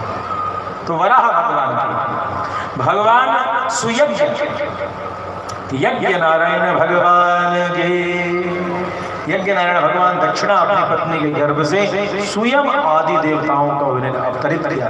प्रेम से बोले कपिल मुनि भगवान की। तो कपिल देवहूति संवाद भी श्रीमद् भागवत में सुनने को मिलती है। और अत्रि मुनि के घर में भगवान स्वयं दत्तात्रेय मुनि भगवान के। अत्रि मुनि अनुसुईया माता की कथा हम सभी रामायण में सुनते हैं। उनके घर में भगवान दत्तात्रेय के रूप में पहुंचे और सनक सनंदन सनातन सनत कुमार के नाम से सन का मतलब होता है तपस्या, और जो तपस्या चारों भाई थे ये भी भगवान के अवतार माने जाते हैं। प्रेम से भगवान के धर्म की पत्नी मूर्ति के गर्भ से भगवान नर और नारायण के रूप में अवतरित हुए, जो बद्री विशाल में भगवान उपस्थित हैं। प्रेम से बद्री विशाल भगवान के ध्रुव के ऊपर कृपा करने के लिए भगवान प्रकट हुए। प्रेम से ध्रुव भगवान के महाराज राजा कैसा हो इसकी परिभाषा देने के लिए महाराज पृथु के रूप में भगवान अवतरित हुए। महाराज पृथु भगवान के राजा नाभि के घर में भगवान अवधूत कैसे सुख दुख से समलोष्टास्म कांचना, गीता जी में भगवान ने जो उपदेश दिया है कि ढेला और सोना के ढेला में अंतर न समझे, शीतोष्ण सुख दुखेशु समसंग विवर्जिता, ठंड और गर्मी दोनों से ऊपर हट जाना, ऐसे भाव के क्या जीवन हो सकती है। उस अवधूत वेश को चर्चात करने के लिए प्रेम से ऋषभदेव भगवान के ब्रह्मा जी के यज्ञ में सुनहरे रंगों से युक्त रोमावली के साथ भगवान घोड़े के रूप में आए। प्रेम से बोले हयग्रीव भगवान के। और यही हयग्रीव भगवान जो है ज्ञान के प्रदायक होते हैं। मत्स्य रूप में भगवान ने अवतरित होकर के समस्त जीवों की रक्षा की। प्रेम से बोले मत्स्यावतार भगवान की। समुद्र मंथन के समय भगवान ने कच्छप रूप धारण किया। प्रेम से बोले कुर्मावतार भगवान के। नरसिंह रूप धारण करके भगवान ने हिरण्यकश्यप का उद्धार किया। प्रेम से बोले नरसिंह भगवान के। गजग्राह में भगवान ने अपने हाथ में चक्रपाणी, भगवान का एक नाम चक्रपाणी बन गया क्योंकि भगवान चक्र लेकर के वहां उद्धार करने आते। प्रेम से बोले चक्रपाणी भगवान के। वामन रूप में अवतरित होकर के बलि के यज्ञ से देवताओं की रक्षा की। ऐसे वामनावतार भगवान के। हंस के रूप में अवतरित होकर के जो परमहंसों की गति है, जीवन शैली है, अध्यात्म का जो रहस्य है उसको समझाने के लिए ब्रह्मा भगवान हंस के रूप में अवतरित होकर के नारद जी को उपदेश देते हैं, जिसे हंसोपाख्यान के रूप से श्रीमद् भागवत में जाना जाता है। प्रेम से हंसावतार भगवान के। मनुष्यों में संस्कृति विधान क्या रहे, किस प्रकार से मनुष्य का जीवन या कर्म विधान सफल हो, कर्म के द्वारा जीवात्मा कैसे मोक्ष की प्राप्ति करे, उस विधान की रचना करने के लिए भगवान स्वयं मनु जी के रूप में अवतरित होकर के मनुस्मृति का निर्माण करते हैं। प्रेम से बोले स्वयं भो मनु भगवान के। भगवान ने अमृत मंथन में धन्वंतरी के रूप में अवतरित होकर के अमृत कलश की उपस्थिति दर्शन कराया। ऐसे धन्वंतरी भगवान के। परशुराम के रूप में अवतरित होकर भगवान ने 21 बार दुष्ट क्षत्रियों का नाश किया कि वे क्षत्रिय जो धर्म पर नहीं चल सकते, उन्हें राजगद्दी पर बैठने का अधिकार नहीं। इस प्रकार से चर्चा और इस प्रकार से चिंतन को समाज में स्थापित किया। ऐसे परशुराम भगवान के। ये परशुराम भगवान अभी भी वसुंधरा पर चिरकाल चिरजीवी हैं। इक्ष्वाकु के वंश में भगवान स्वयं राम, भरत, लक्ष्मण और शत्रुघ्न के रूप में चारों भैया भगवान के सदृश उपस्थित हुए। प्रेम से बोलिए रामचंद्र भगवान के।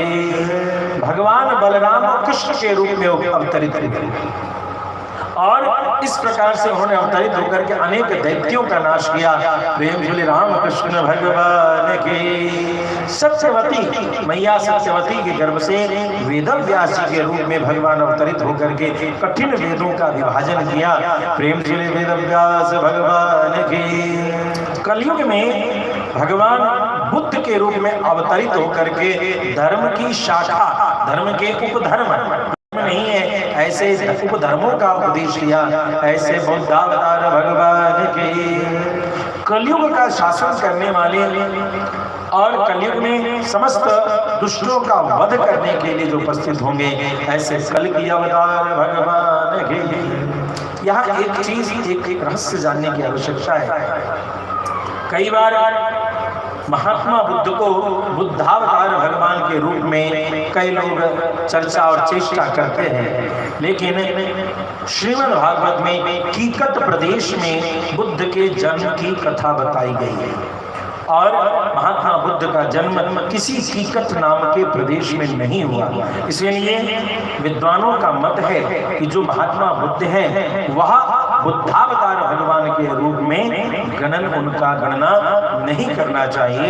एक संत हैं, एक उपदेशक हैं, इस प्रकार से उनकी चर्चा मान्य है, लेकिन इस प्रकार से नहीं कि वे हमारे भगवान विष्णु के अवतार हैं। क्योंकि श्रीमद् भागवत अकाट्य शाश्वत सनातन ग्रंथ है, इसमें कीकट प्रदेश का वर्णन आया जहां इसकी जन्मभूमि महात्मा बुद्ध गौतम बुद्ध की नहीं है। प्रेम से भक्तवत्सल भगवान की। अनेकानेक अवतारों के माध्यम से भगवान ने इस सृष्टि में न्याय की व्यवस्था की, ज्ञान की व्यवस्था की संचालन किया। ब्रह्मा जी कहते हैं कि इस प्रकार से मैंने संक्षेप में तुम्हें श्रीमद् भागवत का उपदेश किया है। हे नारद, तुम इसका उपदेश करो।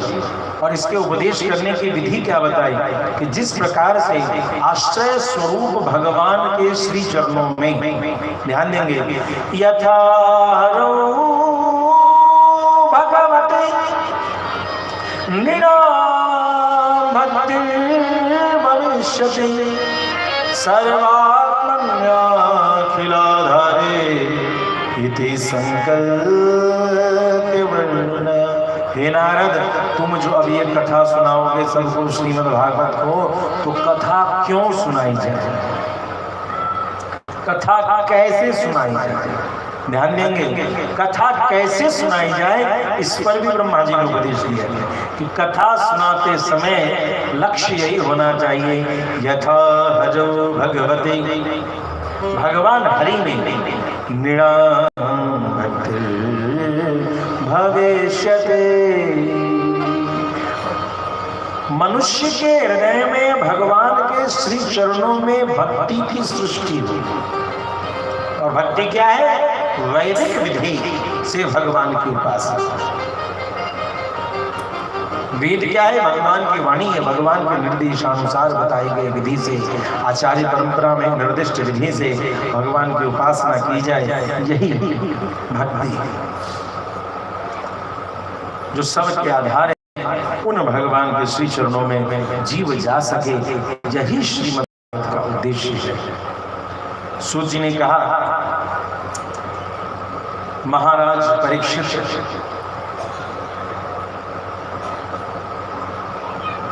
श्री महामना सुखदेव जी इस कथा को इसी प्रकार से कहते हैं जैसा ब्राह्मकल्प में, ब्राह्मकल्प जब नाभि कमल से ब्रह्मा जी प्रकट हुए थे, ब्राह्मकल्प में जो भगवान श्रीमन नारायण ने ब्रह्मा जी को जो रहस्य सुनाया था, उसी प्रकार की चर्चा को, उन्हीं कथाओं को महामना सुखदेव जी कहना शुरू करते हैं कि ब्रह्मा जी ने भगवान से श्रीमद् भागवत का उपदेश सुनने के लिए भगवान से प्रार्थना की। तब भगवान ने चतुश्लोकी भागवत उनको सुनाया, जिस 4 श्लोकों में ही संपूर्ण भागवत के सार तत्व को भगवान ने ब्रह्मा जी को सुनाया है और ब्रह्मा जी को सुना करके कहा कि अब इस रहस्य को आप सभी को सुनाएंगे। ब्रह्मा जी को ये सारा दिव्य ज्ञान दे करके भगवान अंतर ध्यान हो जाते हैं। फिर ब्रह्मा जी ने नारद बाबा से संतुष्ट होकर के उन्हें 10 वाली श्रीमद् भागवत की कथा सुनाई। ये 10 लक्षण वाली श्रीमद् भागवत की कथा क्या है? श्रीमद् भागवत में किन किन चीजों को सुनने पर संपूर्ण श्रीमद् भागवत के रहस्य का आनंद प्राप्त हो सकता है, या यूं कहें श्रीमद् भागवत में किस किस सब्जेक्ट का डिस्कशन है। तो पहला सब्जेक्ट है, पहला विसर्ग है, अत्र सर्गो विसर्गश्च सर्ग, सर्ग की सृष्टि। अभी जो हम लोगों ने सुना कि किस प्रकार से आकाश, वायु, तेज, अग्नि, जल और पृथ्वी का निर्माण हुआ, इन 5 महाभूत तत्वों के निर्माण की कथा।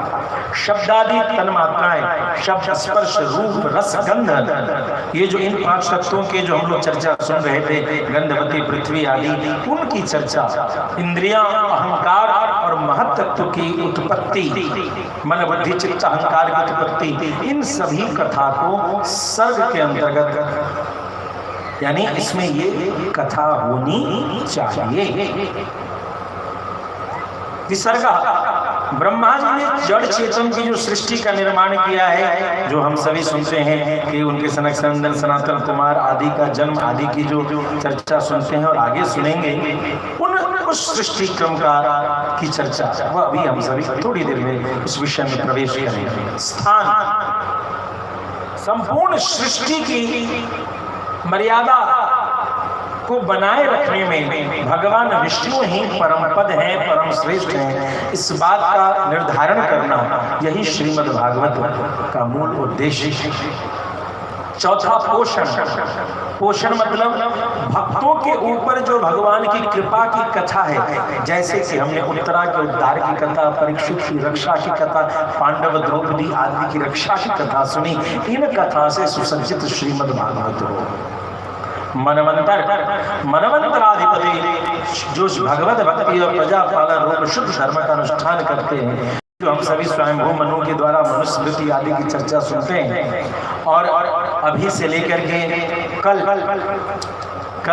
पूर्वार्ध तक जो वंशावली की चर्चा सुनेंगे, ये मनवंतर के अध्ययन में उन वंशों की चर्चा हम सभी सुन रहेंगे।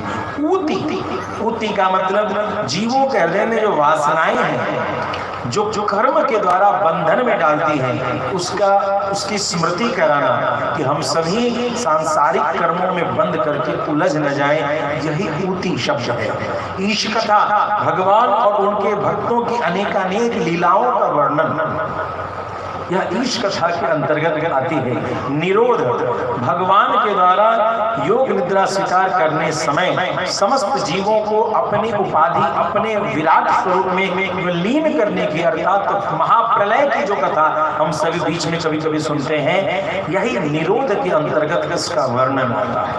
मुक्ति, जो अज्ञान कल्पित कर्तृत्व, भोक्तृत्व और ज्ञातृत्व शक्ति में जो उलझे हुए जीव हैं, इन सभी शक्तियों का परित्याग करके अपने वास्तविक स्वरूप परमात्मा में अभिन्नता, स्थिरता की प्राप्ति करना ही मुक्ति कहलाता है। कि अपने समस्त शक्ति का, अपने ज्ञान का, ऐश्वर्य का, सब का त्याग करके जीव भगवान में स्थिर हो जाए, यही मुक्ति है। और 10वां भाग है, 10वां अंश है आश्रय, 10वां लक्षण है आश्रय। इस चराचर जगत की उत्पत्ति और प्रलय जिस तत्व से प्रकाशित हो, वही पर ब्रह्म ही संपूर्ण सृष्टि का एकमात्र आश्रय। इदं विश्वे चक्रमे त्रयधानिर्दे पदम समूढ़मस्य पावं सुरे स्वाहा। यह जो भगवान विष्णु राग से विष्णु हो, भगवान विष्णु का वर्णन जहाँ आता है, उन्हें संपूर्ण सृष्टि का आश्रय स्थली, सृष्टि के निर्माता के रूप में जो स्थापना है, यही लक्षण श्रीमद् भागवत का आश्रय लक्षण है।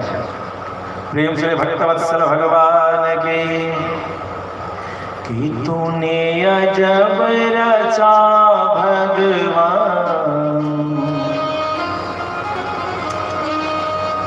तूने अजब रचा भगवान खिलौना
ब्रह्मा जी का जब भी सृजन होता है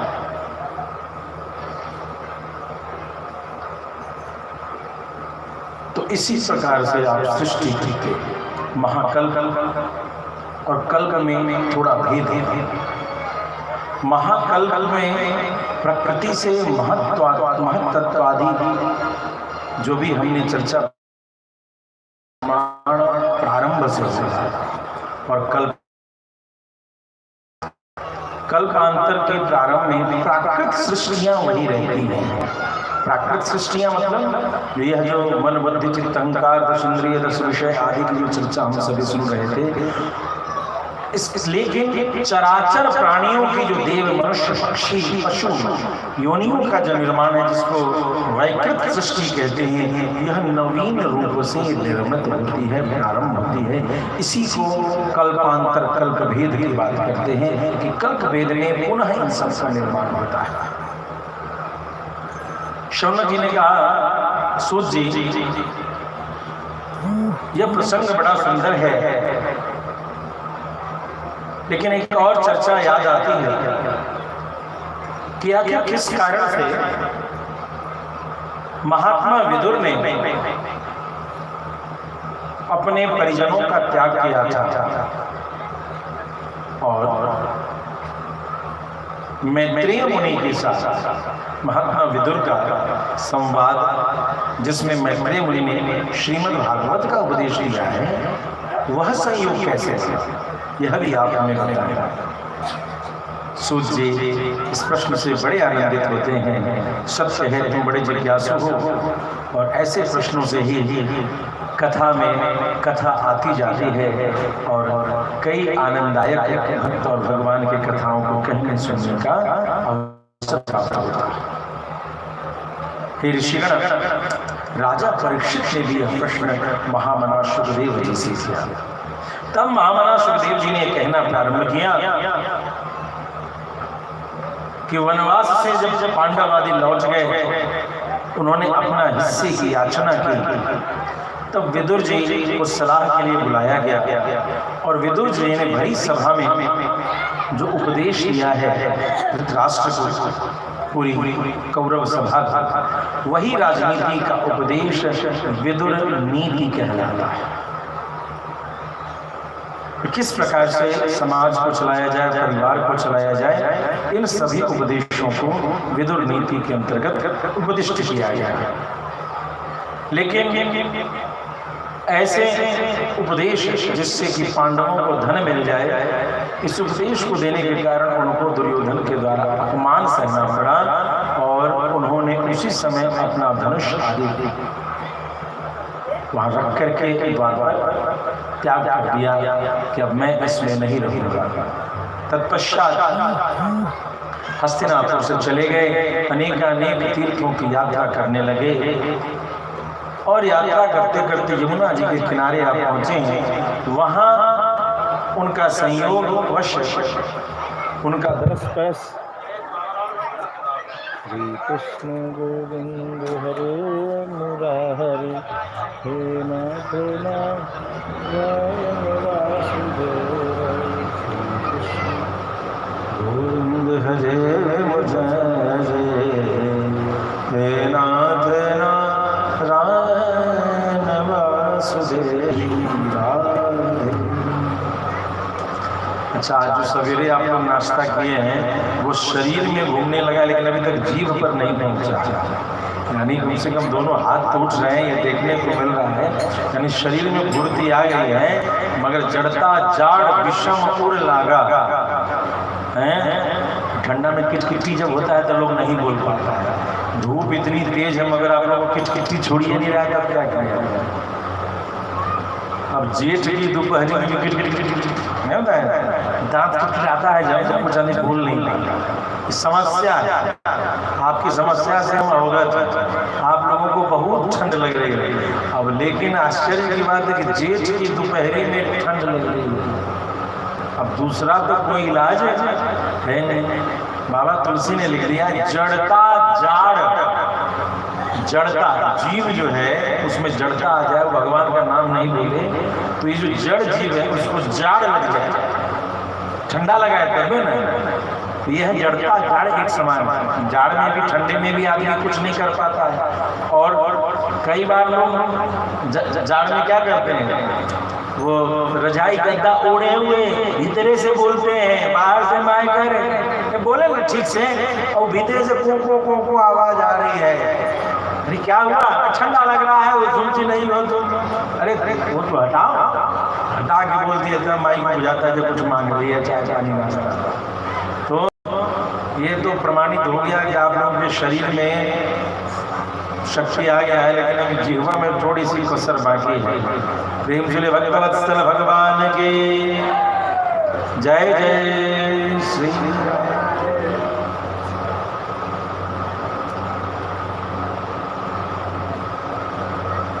जय श्रीमन नारायण। गाली हाथे उठाए, एक वो चीज इसी को कहते हैं भेड़ जाएगा। एक वो भेड़ जिधर जाएगा उधरे सब जाएगा। भेड़ को हाँकने वाला काली अगिल का भेड़ को देखता है, पिछल का भेड़ क्या करता है, अगिल का भेड़ का पैर देखता है पिछल और उसी को देख के चले जाते। यदि एक भेड़ कुआं में गिर गया तो सब कुआं में गिर गया। इसको कहते हैं भेड़ जाएगा। मतलब अपनी मति गति नहीं है कि हृदय में आनंद के साथ ना कोनो नहीं बोल रहा है, सब खाली हाथे उठा रहा है, हम भी खाली हाथे उठाए। कोनो बोलेगा तो यजमान ऐसे मक्खी है कि मुंह से राम और नाम बोलने में बड़ा हंसते रहते बोलते। यजमाने यथा राजा था, इतना मक्खी चूस है कि राम नाम का दान में नहीं दे रहा है। बताइए भाई, सब देखता है नीचे से, हमको बोलता है फोन करके, 100 को फोन आया था, यजमान नहीं बोलता है तो हम लोग। प्रेम से भक्तवत्सल भगवान की जय जय श्री। आपकी जय की आवाज मंच तक नहीं आएगी तो लाइव के श्रोता लोग सोचेंगे कि घर में बैठ करके महाराज जी अकेले कथा कोनो है ये नहीं। खूंटा को सुना, किसको सुना रहे? खूंटा को सुना। इसीलिए हमारी इज्जत बचाने के लिए एक बार और बोल दीजिए, प्रेम से भक्तवत्सल भगवान की। हाँ, हम सब सुनेगा तो लगेगा कि जिकटिया में कुछ हो रहा। बिना ओज के भोज नहीं होता है क्या? है? बिना ओज के भोज होता है? हम लोग क्या देहाती कहावत है, बिना ओज के भोज नहीं। एक बार हम भोजन करके, अब कुछ ऐसे ब्राह्मण लोग घुस गए हैं कथा में, पांडित्य में, जो सिकिया पहलवान, पंडित जी जैसे आ गए सिकिया पहलवान। सिकिया पहलवान उसने उनके शरीर को देखा जाए तो एक सुई और उनका शरीर दोनों बराबर है। हमारा राज रसोईया मुन्ना झा भी वैसा ही, मुन्ना झा भी वैसे, सब सिकिया पहलवान सब आ गए। अब हम समझे भैया बढ़िया खाने पीने वाले, अब बगल में कोई आदमी कहे नहीं, आदमी जीने के लिए खाता है कि खाने के लिए जीता है? हम तो 2 को रोटी खाता है। तो लाज लग जाती है, समझे 2 को रोटी खाता है, वो कहता है बड़ा ज्ञान देगा, इतना ज्ञान उसको प्रस्फुटित होगा। आदमी जीने के लिए खाता है कि खाने के लिए जीता है? तो ये रोटी दी बहुत है।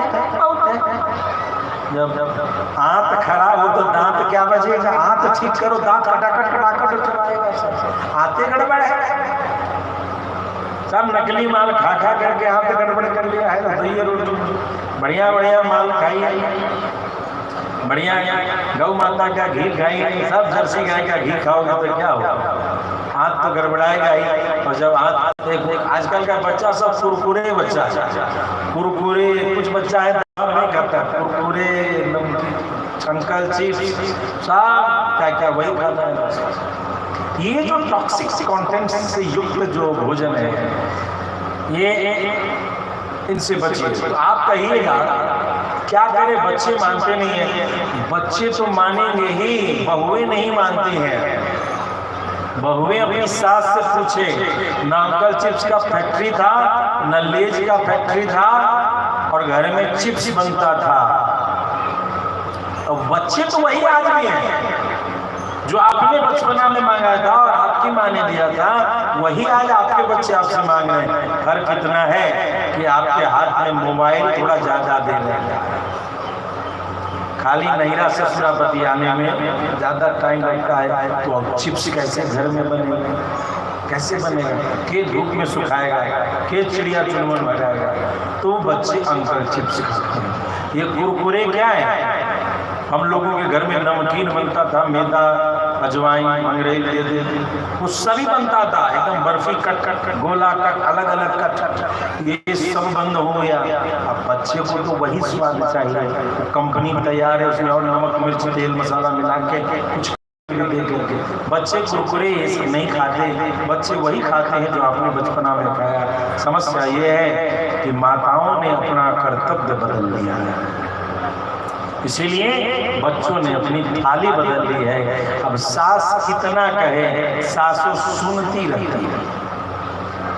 एक समय था जब हमारे समाज में मिट्टी का घड़ा में यदि कभी कोई जूठा गिलास रख देता था तो उस घड़ा को फेंक देते था कि नहीं। मिट्टी के घड़े में गलती से जूठा गिलास चला जाए, ये गुड़ पूर्णिया सबसे पूछिए, तो मिट्टी का बर्तन जूठा हो जाता था, उसको फेंक दिया जाता था। और आज समय ऐसा है कि बड़े बड़े कथावाचक कहते हैं, हम धर्म की व्याख्या करते हैं, उसी चीनी मिट्टी के कप में बैठ करके चाय और कॉफी रोज पी रहे हैं। कैसे हमारा सनातन धर्म ह्रास की ओर जा रहा है। कुछ ऐसे भी आचार्य हैं जो भगवान के जन्मदिन पर happy birthday to you cake कटवा रहे हैं। अब तो प्रचलन हो गया है, भगवान का जन्म है तो केक काटेंगे।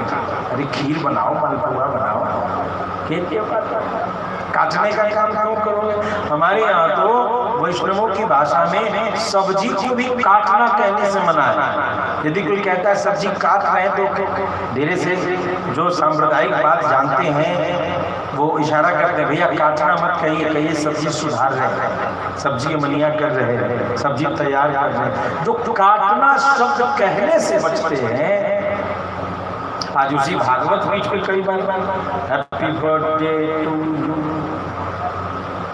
शुक्र है दिया नहीं बुझाता। प्रेम से भक्तवत्सल भगवान की हमें अपनी सांस्कृतिक धार्मिक मर्यादा का ध्यान रखते हुए परिवार में प्रेम स्नेह के लिए देवियों को थोड़ा सा आलू चिप्स घर में तैयार करें, बच्चों को भोजन दें जो बच्चा चाहता है। अपने बच्चे पर तो जान बख्शो, उसकी जीभ को तो मत मारो अपने फैशन के चक्कर में। आज की माताएं फैशन के चक्कर में अपने बच्चों का जीव मारती है और अपने जीव की संतुष्टि के लिए बच्चा अपने पापा के पॉकेट पे चोट मारता है। एक आलू 5 रुपए का, आलू 7 रुपए किलो, चिप्स वाला आलू 5 रुपए का एक आलू रहता है। हवा से खुला भर फोड़िएगा देखिएगा एक आलू का चिप्स 5 रुपए, लेकिन वो रेट सही है। किसान का 7 रुपए किलो का आलू महंगा है। ये हमारी सोच है। हम हर सांस्कृतिक वस्तु के लिए धन कम देना चाहते हैं। एक दिन के आयोजन में जहां नौटंकी होती है, एक दिन एक रात के आयोजन में 1 लाख 2 लाख 5 लाख 10 लाख खर्च कर लेते हैं। लेकिन भागवत के लिए जब चंदा मांगा जाए 11 रुपया चाहिए। मदिरा के लिए हम 1000 रुपए लीटर पीने को तैयार है, लेकिन दूध यदि 40 से 50 कर दिया गया, 55 कर दिया गया, आजकल का जो वाला सब टकाई है वो लूट लिया। पता ना लूट के क्या बनना चाहता है। मदिरा बेचने वाले को कोई नहीं कहता है, घर में बुलाता हो, बहन चाहिए हो, घर में आवाज से ले आता, घर में बुला के सुनर है माला आदि नहीं पहनाता है। अरे बड़ी भैया बड़ी कृपा, आज की रात कैसे गुजर गई, इसी की चिंता का तुमने दूर किया। डोर टू डोर सर्विस चल रहा है, ऐसा सुनने को मिलता है। 1000 रुपए दिएगा, 2-2 हजार का एक छोटा सा 1 लीटर, लेकिन वो महंगा नहीं है, वो ठीक है। महंगी हर सांस्कृतिक चीज महंगी हो रही है। लाखों का पंडाल एक रात का ले जाए, लेकिन जो हमारे सनातन धर्म की मूल चीज है, जिस पंडित को वेद के ऋचाओं के मंत्र का पाठ करके युगल दंपति के गठबंधन करने का मूल कर्तव्य होता है, जिसलिए वो खेल सजा होता है, उस पंडित जी को देने में अच्छे अच्छों का कलेजा कहाँ जाता है, अच्छे अच्छों का कलेजा जाता है। तो बंधुओं, ध्यान दें, हमारी सोच किधर जा रही है। आपके खर्च बता रहे हैं कि आप अधर्म का सम्मान ज्यादा कर रहे हैं, धर्म का सम्मान कम करते हैं। उससे अपने हमारे हिंदू समाज को बचाना है। प्रेम श्री भक्तवत्सल भगवान की। विदुर जी उद्धव जी के पास गए, यमुना नदी के किनारे में उनसे चर्चा किया। भगवान की बाल लीलाओं का सुमिरन संकीर्तन चलता है। उद्धव जी ने उसी प्रसंग में निर्देश दिया कि हम सबको भगवान छोड़ के चले गए हैं और हम सबों के लिए श्रीमद् भागवत का उपदेश उन्होंने किया। तेनीय मांगमयी मूर्ति प्रत्यक्षा वर्तते हरे स्वकीयम यद भवेत् तेजस्तच्च भागवते ददात्। अपने संपूर्ण तेज को श्रीमद् भागवत में वांगमयी मूर्ति में भगवान ने स्थापित करके उद्धव जी को दिया। तो विदुर जी बड़े प्रसन्न हुए। उद्धव जी को भागवत मुझे सुनाइए, मैं भी सुनूं भगवान की। उद्धव जी ने कहा सुनिए। उस कथा को देते समय भगवान ने कह दिया था कि मैत्रेय जी, जब विदुर जी तुम्हारे पास आए तो वह कथा तुमने सुना, इसलिए मैं नहीं सुनाऊंगा।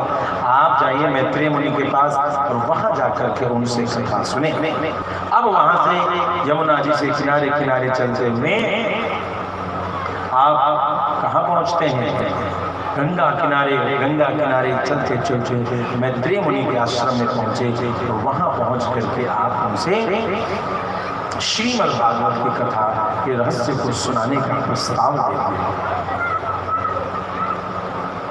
भगवान की अद्भुत लीलाओं का गायन करते समय मैत्रेय मुनि ने कहा, हे विदुर जी, आप तो वेद व्यास जी के औरस पुत्र हैं और आप तो साक्षात यम हैं। यम से बड़ा भी धर्म की बात कोई जानेगा? मांडव्य ऋषि के श्राप के कारण ही आप विदुर बने हैं। प्रसंग ऐसा है कि ब्रह्मर्षि मांडव्य ऋषि के द्वार पर वृक्ष के नीचे हाथ ऊपर करके मौन व्रत धारण करके तपस्या कर रहे थे। उसी के समय में कुछ लुटेरे धन को चोरी करके भाग रहे थे। पीछे से सिपाही दौड़ रहे। उन्होंने सारा सामान लिया और मुनि के आश्रम में पटक दिया और भाग लिए। इधर से सिपाही लोग खोजते खोजते जब वहां पहुंचे तो आश्रम में छापा मारा। मुनिवर मांडव्य मुनि तो ध्यानस्थ थे। छापा मारा तो धन मिल गया। धन मिला तो मुनि को होश में लाया, ध्यान उनका तोड़ा और कहा, यहाँ बगुला समाधि लगा रहे हो, नाटक कर रहे हो, चोरी का धन घर में रख करके चलो दंडित करते हैं। उनकी कुछ न सुनी, उन्हें पकड़ करते हुए राजा के दरबार में ले जाया गया। राजा ने कुछ पूछा ने कुछ ताछा ने उन्हें एक शूली पर लटका दिया। शूली पर कोना जैसे भाला होता है, भाला के ऊपर उनको बैठा दिया और उस भाला पर बैठ करके उनको बहुत दिन रात गुजर गए। पांडव मुनि वहीं समाधिस्थ होकर के उन्होंने अपने जीवन की रक्षा की। उस भाले पर बैठे जब बहुत समय हो गया लेकिन उनकी मृत्यु नहीं हुई, तब जाकर के पहरेदारों ने जाकर महाराज को बताया, महाराज वो मुनि बड़े चमत्कारी हैं, इतने दिनों से शूल पर बैठे हैं लेकिन मर नहीं रहे हैं। हमें लगता है हमने अकारण ही ऐसे महात्मा को दंडित कर दिया। अब तो शूल शरीर में इतना भीतर जा चुका था कि वह शूल बाहर निकल नहीं पा रहा था। अंतिम में उस शूल को काटा गया और मांडव्य मुनि को उतारा गया। शरीर में शूल लिए हुए उस राजा पास जाते हैं। राजा ने अपनी अज्ञानता स्वीकार की और मांडव्य मुनि यमलोक में जाते हैं। यमलोक में पूछा, हे यमराज, तुमने यह विधान कैसे मेरे लिए कर दिया? आखिर मेरे शरीर में शूल क्यों डाला गया? मैंने कौन सा अपराध किया?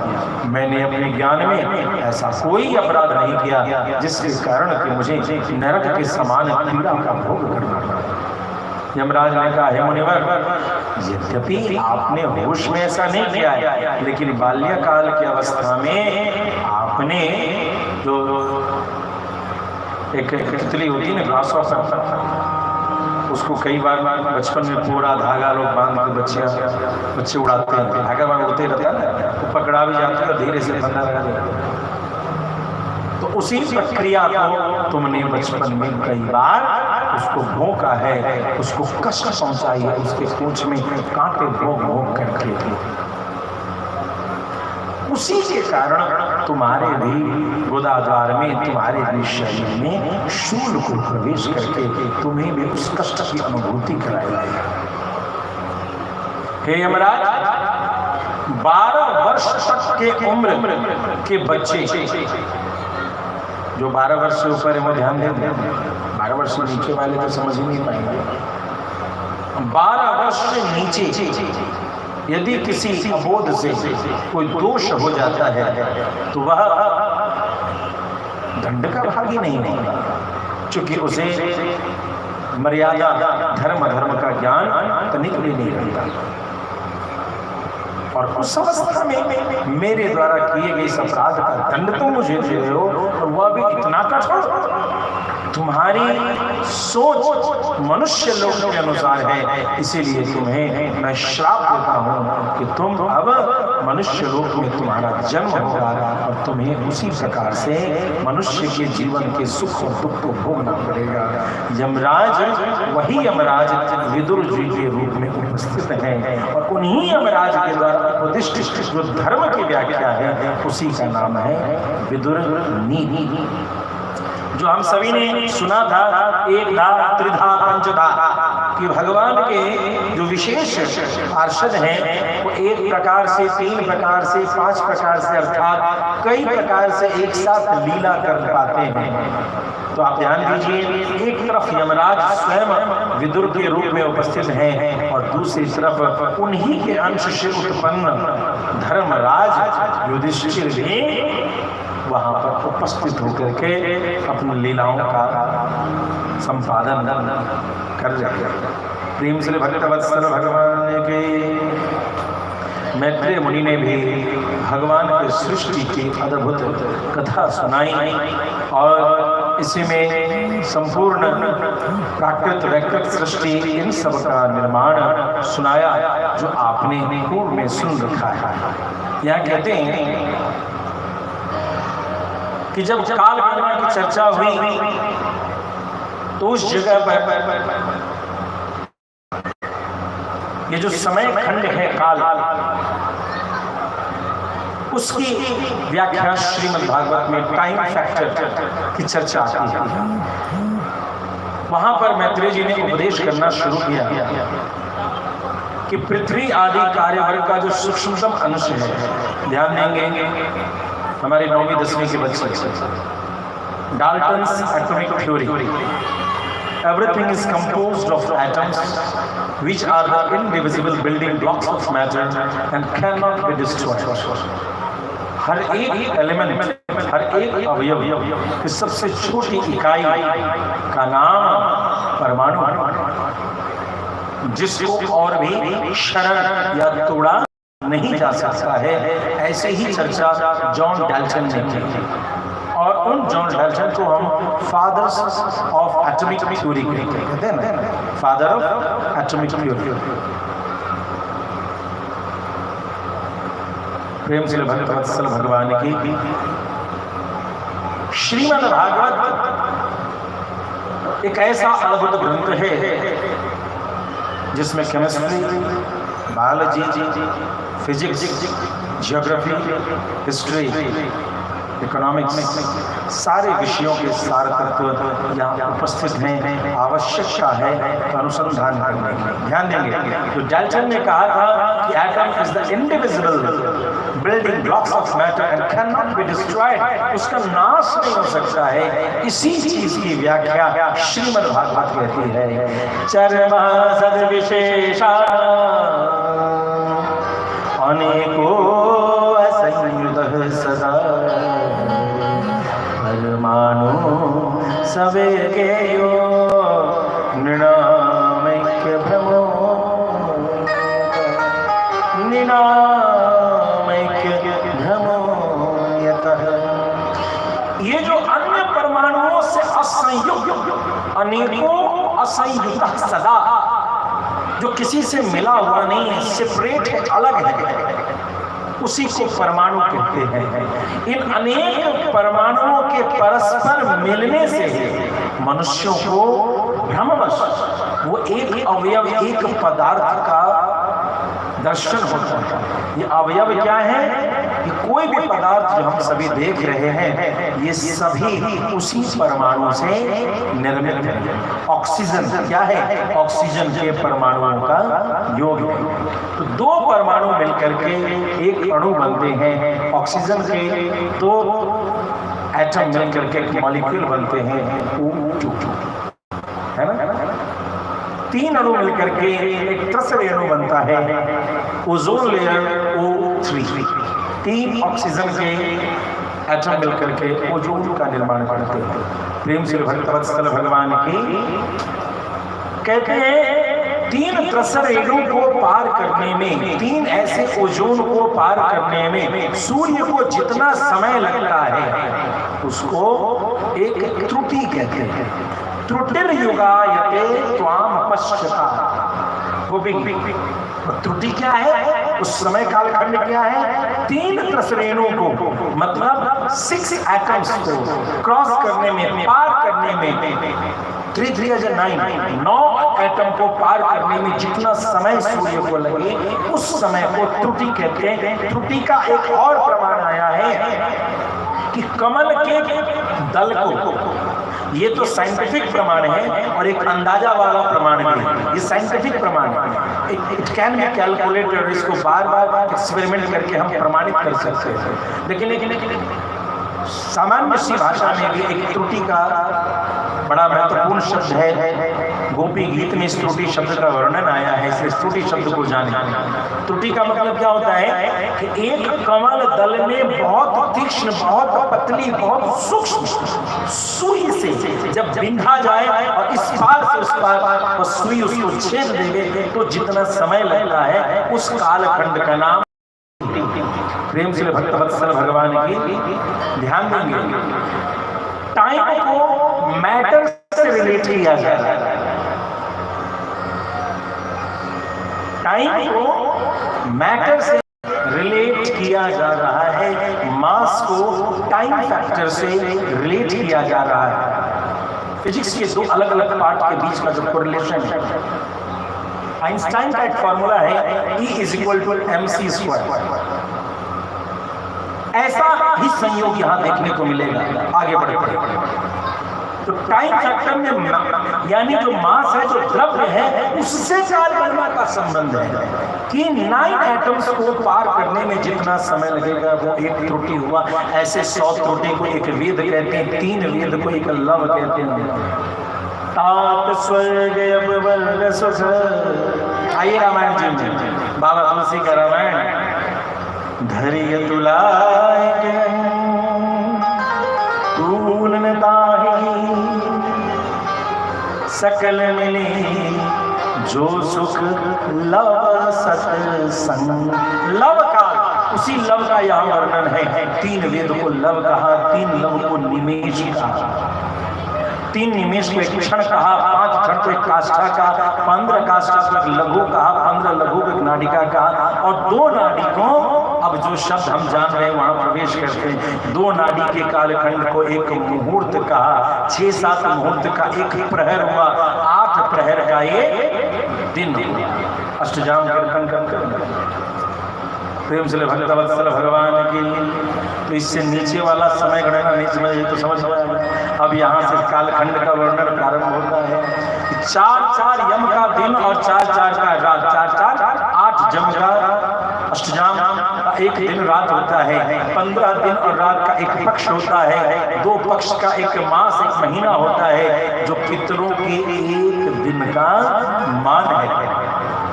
पितरों के एक दिन का मान 2 पक्ष यानी 1 महीना। पितरों का एक दिन 1 महीना होता है पितृलोक। 2 मास का एक ऋतु होता है, 6 मास का एक अयन, उत्तरायण और दक्षिणायन, यानी 3 ऋतु और 6 महीने का 2 अयन। सूर्य उत्तर की ओर है कि सूर्य दक्षिण की ओर है, इसको हम सभी उत्तरायण और दक्षिणायन में चर्चा करते हैं। दोनों अयन मिलाकर के एक वर्ष का निर्माण होता है। एक वर्ष देवताओं का एक महीना पितरों का एक दिन और एक वर्ष देवताओं का एक दिन होता है। ऐसा जो 100 वर्ष है वो मनुष्य की एक आयु होती है। 12,000 देवताओं के दिव्य वर्ष में एक चतुर्युगी का निर्माण होता है। सत्यादि, सतयुग, त्रेता, द्वापर और कलियुग, इसमें क्रमशः 4,000, 3,000, 2,000, 1,000 दिव्य वर्ष होते हैं और इस प्रकार से 1,000 दिव्य वर्ष का यह कलियुग। प्रत्येक में जितने सहस्त्र वर्ष होते हैं उससे 2 गुने 100 वर्ष उनके संध्या और संध्यांशों में, और इस प्रकार से 1,000 जो चतुर्युगी है महर्लोक से ब्रह्मलोक पर्यंत में वह एक दिन का मान होता है। यानी ब्रह्मा जी के लोक में हमारी 1000 चतुर्युगी बराबर एक दिन होता है। इतनी बड़ी एक रात होती है जिसमें प्रलय होता है, इसी को कल्पांतर कहते हैं। यानी 1,000 चतुर्युगी के बाद 1,000 चतुर्युगी तक प्रकृत सृष्टि वैसी ही रहती है। व्याकृत सृष्टि का मतलब जितने जीव जंतु हैं ये सभी समाप्त रहते हैं। जो हम लोगों ने सुना था कि 1,000 वर्ष तक वह अंडा उसी तरीके से, ब्रह्मांड उसी निर्जीव अवस्था में विद्यमान था। यह कल्प का भेद होता है।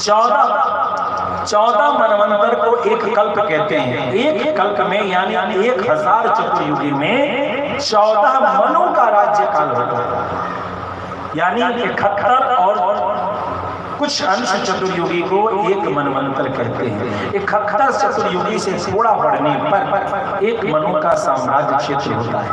ब्रह्मा जी दिन में सृष्टि और रात्रि में प्रलय का निर्माण करते हैं। इस प्रकार से हम यहाँ क्या देखते हैं कि वर्तमान में जो मनवंतर है, ये जो कल्प है, हम सभी संकल्प करते हैं। आचार्य जी बड़े शुद्ध रूप से बड़ी शनै स्पष्ट शब्दों के द्वारा संकल्प करते हैं, लेकिन श्रोता तो ये 4 को रहता है। प्रेम से भक्तवत्सल भगवान की पूजा में कोई नहीं रहता है। 2-4 पूछे कितने लोग, 4-5 लोग रहते हैं। तो उस समय संकल्प का विधान, संकल्प क्या है? देश काल परिस्थिति का उद्बोधन करके किए जाने वाले कर्तव्य का, इन तीनों को ध्यान में रखते हुए जो कर्तव्य है उसका संकल्प हम लेते हैं। वहां जब काल का वर्णन होता है तो उस काल का वर्णन करते हुए क्या कहते हैं? श्वेतवराह कल्पे। तो इस कल्प में भगवान का जो वराह स्वरूप है वो कैसा है? श्वेत वराह कल्पे वैवस्वत मनवंतरे। जो हमारे मनु है वो कौन है? सूर्य के पुत्र विवस्वान, इसीलिए उनका नाम विवस्वान के पुत्र होने के कारण वैवस्वत मनवंतरे। 28 युगे 28वां चतुर्युगी चल रहा है। 71 चतुर्युगी ने मनु बदलते हैं और ये 28वां इस मनवंतर का लगभग मध्य है। 28वें मन चतुर्युगी चल रहा है। 28वें युगे कलि युगे, और उसमें यह कलियुग चल रहा है। कली प्रथम चरण में, उसका भी है प्रथम चरण आदि। उसके बाद वर्ष मास की गणना करके इस संपूर्ण जो समय कालखंड का हमने वर्णन किया, यह कालखंड भगवान का ही स्वरूप है। उपनिषद कहता एष कालः एष प्राणः, यह जो काल है भगवान का स्वरूप है, यह जो प्राण है यह भगवान का स्वरूप है। इसीलिए काल की गणना को जो हम लोग सुन रहे हैं यह भगवान की ही महिमा का वर्णन है। प्रेम से भक्तवत्सल भगवान की। राम नाम से तूने बंदे, राम नाम से तूने बंदे, क्यों अपना मुख मोड़ा, दौड़ा जाए रे समय का घोड़ा, दौड़ा जाए रे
भावना के साथ काल स्वरूप भगवान को प्रणाम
पुनः हम सभी सायंकाल प्रसंग में